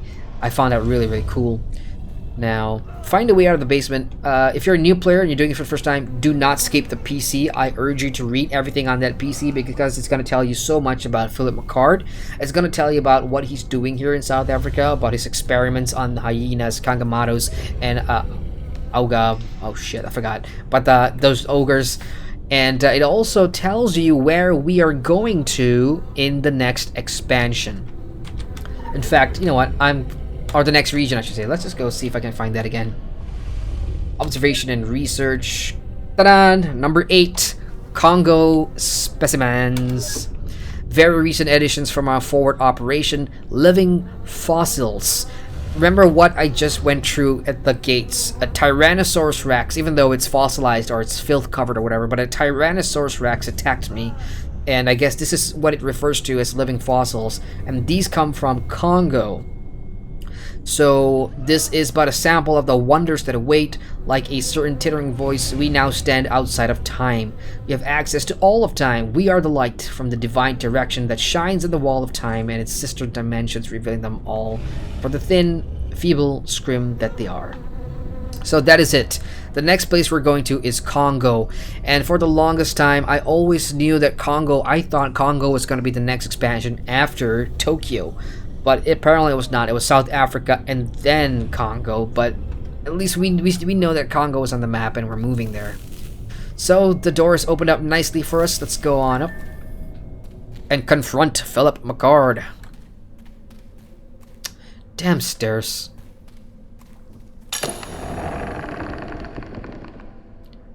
Woohoo! Look at this mansion. Nice. And then the music got all creepy too. And up there you can see that's McCord, that's his wife and 2 kids, and he has a pet dog as well. New players, there's gonna be a lore somewhere here. Just make a note of that so you can pick it up the next time you get in here. Check it in chat before this fight. Carla Doom says, oh, did you apply for Emissary for Bless? I have not applied for Emissary. Emissary for Bless Online means like it's their content creator / streamer platform, right? Where you can make some money for promoting the game and everything. I think I read through their terms and conditions. I can't remember what it was, but I'm not sure I'm eligible. But at the same time, I'm not sure I can commit to their terms because I'm not like a partner for one specific game and I can only commit to that game. I'm not that type of content. Excuse me, I'm not that type of content creator. I play all kinds of games, so I'm not sure if I want to do that for Bless. But I will relook at that Emissary program and see if that's something I can work with. Alright then, let's confront Philip McCord. Turning up the volume.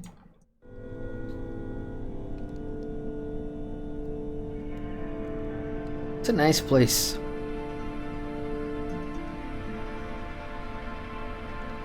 That golem is not for show. You'll see why later on. We have guests. Something's wrong with his wife, right? You should not be here. My husband receives guests. What the fuck? We will receive Catherine, Alexandre. Children, come. We have guests to receive. Lovely guests. They smell like stars. Stars. You will be received. Right, so his family are a bunch of wackos that are... Oh my god, okay. So there's a dog that's gonna be a pesky bugger. You want to kill the wife as fast as possible. At the same time, if you look at the top left of the screen, the child is walking towards you slowly. You do not want to let that child touch you, ladies and gentlemen. You want to keep him as far away as you can.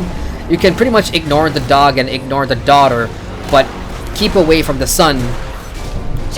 And once you get her down to half health, all of them will combine into one mega entity that you have seen before in one of the Transylvania dungeons. Think of the Russian experiment. That's exactly what it is.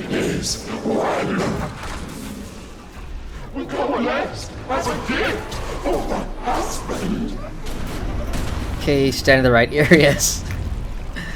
Alright, so... Oh my god, alright. Just make sure to stand in between the lines and you'll be fine.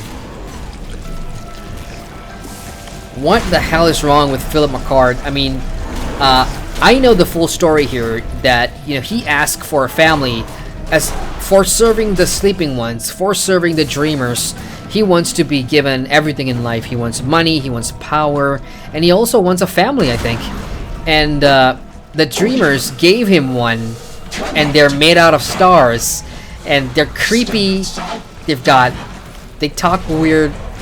I mean, I'm talking over this creature that's actually having subtitles right now. So when you play this on your own time, be sure to read everything. Oh my god.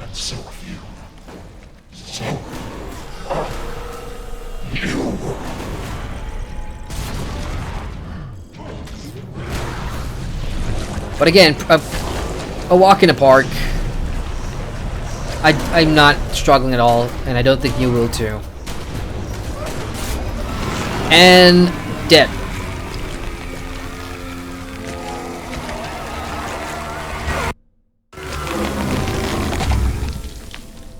Whew. Relief, right? You think, oh, the worst is over. But... Power. The sleeping mouths whisper the riddle. And the riddle is, power can make you weak. You were given power. Such power. Remember him? You've leaned upon it for so long. But now, I've taken your power. What are you without it? You are nothing. You are less than nothing. You barely even exist. So that was a big plot reveal for me when I played this the first time. That guy is Barry Hoon. And Barry Hoon is an NPC character that we first encounter way back in Egypt for the first time. We see him dealing or having a confrontation with Saeed, the mummy, and there's a lot of factor rivalry there. And we know that Barry Hoon, you know, he threatened a lot of people. He seemed to be very powerful, and we're now coming full circle. We know why, because if you went back to the computer in the basement and you read through McCord's files, you'll notice that Barry Hoon is a close friend to Philip McCord, so he's got really close ties to the Morninglight, and he's sort of, you know, he's got toys to play with. You just saw him put out a gas canister that sucked the essence out of us. And again, we are bees, right? We have been given this power by Anima, by Gaia, and that's what fuels us. So he's kind of sucked that away from us, and now we're nothing without our powers. So it's really interesting to see that after a long while, this guy, Barry Hoon, comes back, because that was another loose end that, you know, they introduced in the Egypt storyline and then never really followed up on. We still don't know what, you know, what's happening with some characters, like Cassandra King, for example. But now Barry Hoon is back in the picture, and let's see what happens now, shall we? Let's try and escape the prison. Hassan with a laughing face. Carla Doom says they all look crazy.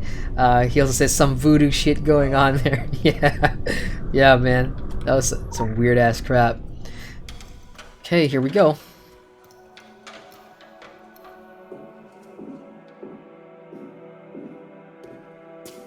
Which way? Oh, hold up. Found them. You're in it deep, hey, hero? Bad trip, man. Hey, don't worry, Dr. Che's got the medicine. There. All better? Forgive me, hero, for I have sinned. It's been a dog's age since my last confession.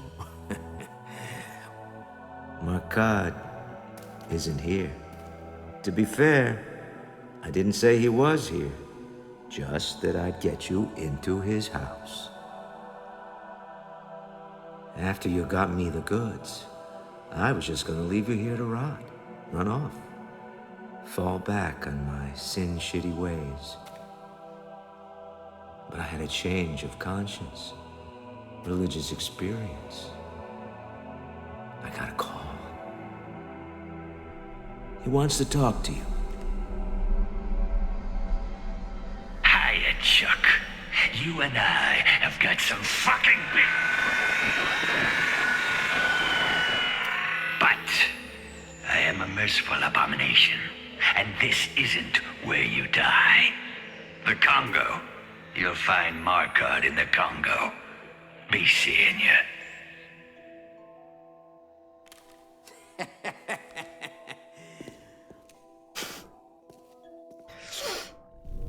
The reason I've got a big smile on my face throughout that cutscene is because I already knew who was on the other line, John. And so basically, just to wrap it all up here, we got kind of double stabbed by Shay, you know. He promised us McCord, he got us in here, McCord isn't here in the end. McCord is in Congo, as we already figured out even before Shay told us, because of the PC over there.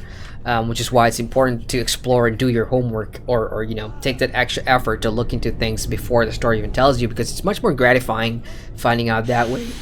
But I forgive Shay, even though he used me to get the information about his mission with John. I don't care, because at the end of the day, you know, Shay's a good guy, and he just proved that by giving us back our anima essence to go and fight, you know, to track down Baradhor for the next stage of the fight. And yeah, that was a really subtle and great moment, you know, of Shay realizing that instead of being this asshole, he got a phone call from John, who we have helped, you know, turn Tokyo around and stop Lilith, and the two of them had this thing going on, and I was like, wow, that's so cool. That is the Tokyo storyline coming full circle for me. I really enjoyed that. So now that we're out, let's go give Baradhor an ass kicking, shall we? Up we go again. And this is the final boss fight, ladies and gentlemen. I'm going to turn down my volume a little bit here and equip my weapons now that we have our essence back. Let's kick some ass. So Baradhor is up there. You? No. I beat you. I made you nothing. No. Okay. This is the guardian thing, fight thing, jingy. And this mechanic is he's gonna shoot that laser beam, and what that does is it leaves a trail of blue flame. And you want to make sure that whenever he does that, you at least go to the periphery of the fighting area, so you won't have trouble later on. Now the objective here is to hurt the Juggernaut, hurt it to a point where it has to go back to the middle and fix itself. And when it does that, I'll show you what you guys need to do. Oh, here he comes again. I'm gonna take the same route again. I don't care about taking damage. I just want to keep my area clean.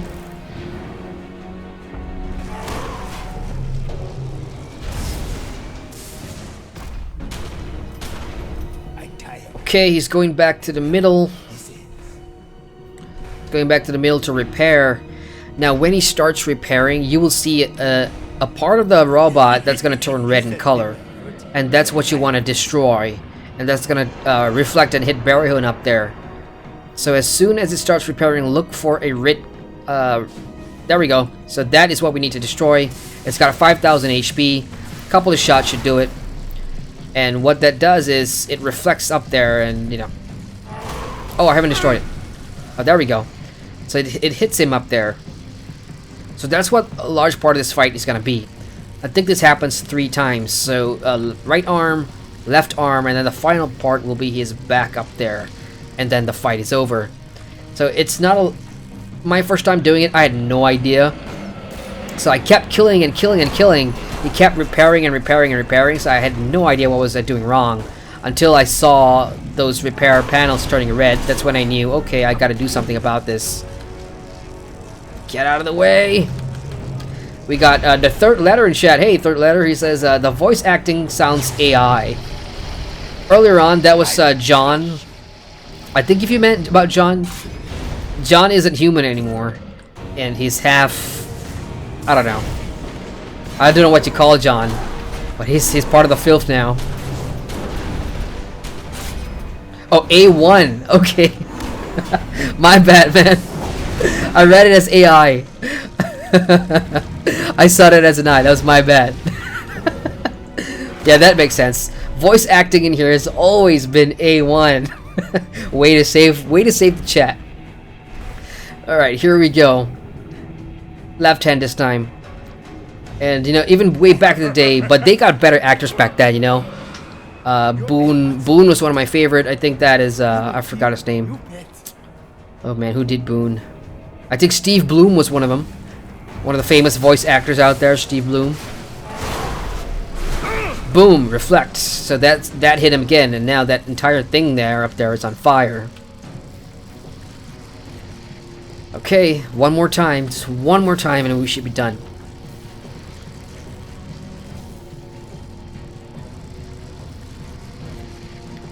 And this part takes a while because he up there needs to like get back on his feet and everything. Ouch. Detonation matrix. Oh wow. Woohoo.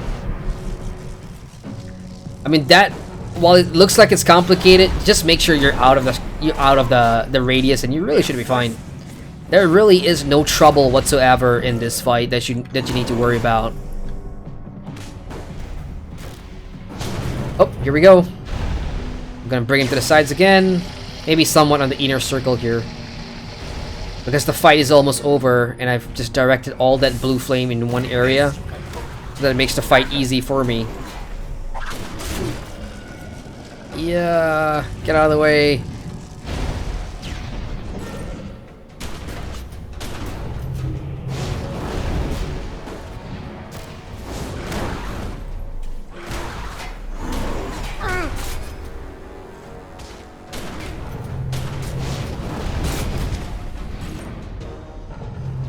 Wow, again? Okay. Guess the circle's getting smaller then. Alright, so I can't use this area anymore. So that means I really need to finish him off really fast now.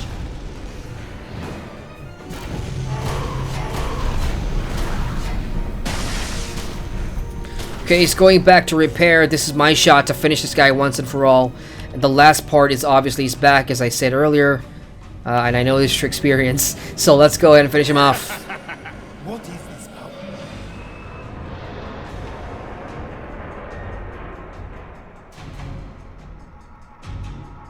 What the hell? Oh, there we go. Okay. And dead. That should kill him.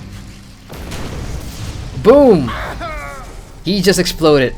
And Baradhor is now dead. And that's his little cap down there, that arrogant bastard. His fedora is on the ground. And in come the Illuminati. We've got agents everywhere. And oh, look who's here, my boss.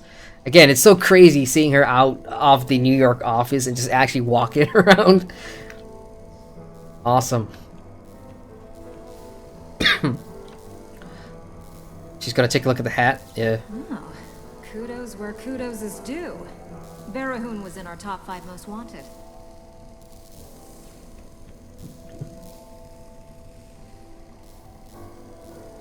One Baradhor is worth a get off the shit list free card.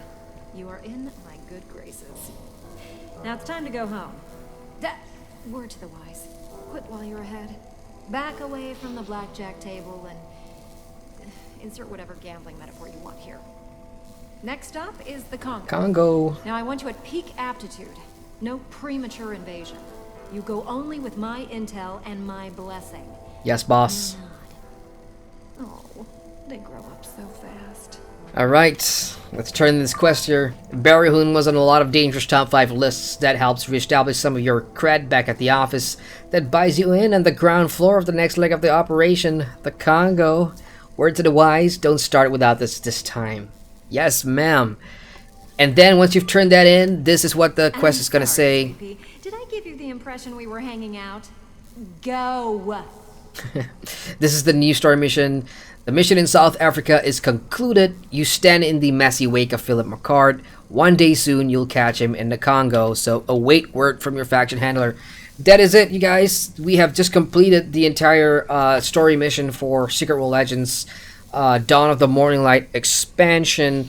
And if you watch from the very beginning, I did skip all the side missions. So if you factor in all the side missions as well, then it's going to be a little longer than what it is. But so far, from start to finish, the entire expansion run has taken me 3 hours and 10 minutes. This is my 3rd run through though, so I'm very familiar with what to do. I know the passwords to everything. I know all the tips and tricks and everything, so it's obviously going to be faster. But my first run was actually about 4 hours long. And that is it.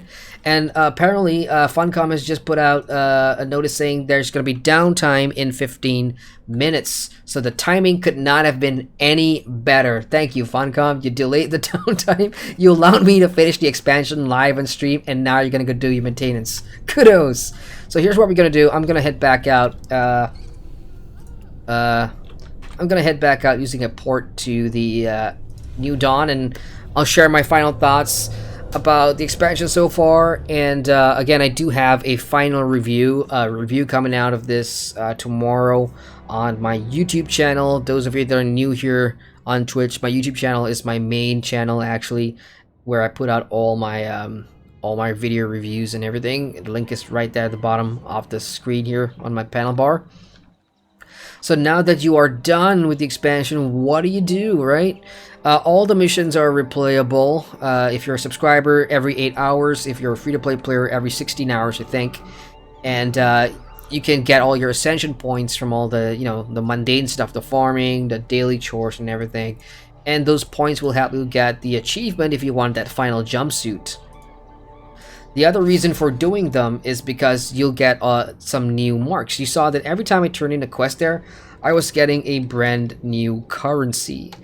And that is called Dawn's Favor. So I've got 131 now. Now, what's Dawn's Favor for, you might be asking? Once you complete the main story for the first time, there's going to be a series of side quests that you want to do from this fellow over here called Mark. And it's basically dead drop. If you want to open up the vendor, you're going to have to do this dead drop quest to make sure that Mark shows up every time you want to use the vendor, that is. And it's a really pesky mission. You got to go around looking for a dead drop. It's basically a file placed anywhere in this compound, which will take you up to, I don't know, 10 to 20 minutes to find.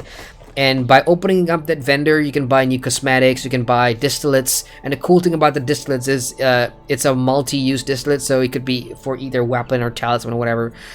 Those are some of the things that you can get with the new currency here. Third letter says, so what do you have to do now in the game? Once you've completed the entire story, as I said, you can either keep getting your ascension points, and that is basically for completing all these achievements that you have to do. The perfect cover, for example, and all these will give you the different clothing rewards. Obviously, things like the purge is going to give you the a new agent dossier if that's what you want. In terms of replayability, I mean, if you've done the story once, you don't have to do it again, but based on everything that is written here on the missions panel for South Africa, because remember, we don't, look, under investigation missions, it says coming soon, so we don't have investigation missions yet. That's probably going to be patched in the next month or so, maybe. There's more coming soon here, and I just hope that they add more content, because in its form, it only takes like 3 hours now for me to finish, so it's not a whole lot of, it's not the big chunky content that I want, but in terms of story-wise, very satisfying. But how will other players react, having done this? I don't know. I think people are still going to feel unsatisfied with the amount of content, not necessarily the story. I think people are going to be happy with the story because I found it absolutely fantastic as someone who's been following the game since day one. Like I said, there's a lot of loose ends that the expansion tied up lore-wise that I'm really happy about. And the fact that we are now going to the Congo, which is something that I've known for a long time now, is actually a big relief. So I do know there's a clear progression path. Things I wish they'd add soon within the next 2 months. If we don't get more fleshed out content here, then maybe we got a problem. And maybe a new group content or something, just something to keep all people, everyone's playstyle, keep them happy, really. Because, well, this is great. It's primarily almost a solitary experience. Even though this is what the game is all about. I would say large majority, 90% of people play this game for the story. And then, the group content is just something to do while waiting for the new story. So I do hope that those people who love running group content will get something soon. Actually, says, servers still up? Servers are up, but they're going down in 10 minutes because that's when the downtime's happening. And that basically concludes it, you guys. I'm done here. I'm going to be importing this entire stream over to YouTube after my review comes out tomorrow night. So this could be like a Sunday night or Sunday morning stream on YouTube or whatever. I'll put it there. So anyway, that is it, y'all. That is it. The collector's edition is 19.99 euros. You can buy that on Steam or you can buy that in game. And one of the reasons to, if you really want the collector's edition, the thing that's most worth it for that is this guy. I know he's kind of decapitated right now. You can't see his face, but it's actually a holographic agent, and his stats is actually pretty good. 2.5% damage and healing ability, and then level 50, 650 attack rating. So that's like having an extra hit talisman for attack rating, which is really good. Is it worth the 20 euros? I don't know. I bought it anyway because I wanted to see what this agent was, and I want to support Funcom because I want to keep the ball rolling, y'all. More content is a good thing for this game. Actually, says, okay, so I missed the grand finale, which is good because I still have the game installed and up to date. I mean, once I'm done with the stream, you can just rewind this by like 10 minutes and you'll see the grand finale. And he also says you just need to level from 3 onwards. It's gonna go very fast, man. Just, you know, focus on the story. You don't have to do anything else. And have fun. If you're not having fun in Secret World Legends with the story, the setting, and the characters, then I don't think in the long run you'll ever find enjoying this game. That's it. Or some people are also like, you know, I do like the story and everything, but I can't enjoy the combat. Then I understand, you know, for me, I tune that out. The combat here is a means to an end, especially for me to get to the story that I so desperately want. I'm able to tune out all the things I don't like about the game in terms of, you know, the choppy animations and everything. I don't care. I just want to play. I'm playing it for the story. And throughout this stream, I think you'll see that I'm so invested in the story. I'm able to tell you anything you want to know about Secret World Legends. Extra says yes, but too many games to play. I know how you feel. I know. I have to play games and I have to review games for YouTube. So I totally understand where you're coming from, man. Anyway, you guys, this is gonna do it for me. I'm gonna go and work on a couple of videos, and tomorrow you should see the Secret World Legends review on YouTube. Sunday you should see a new discussion video on my YouTube channel talking about which MMORPGs, dead or alive, you want to reboot. If that sounds interesting to you, then head onto my YouTube channel and subscribe if you haven't already.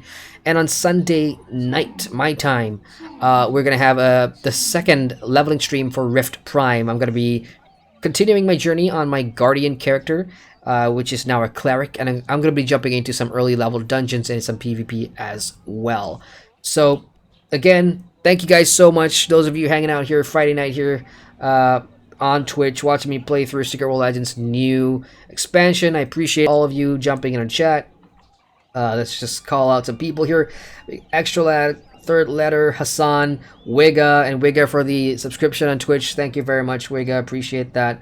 Carla Doom, thank you for the Twitch follow. Carla Doom, appreciate that. And up, scrolling up. Did we get anybody else?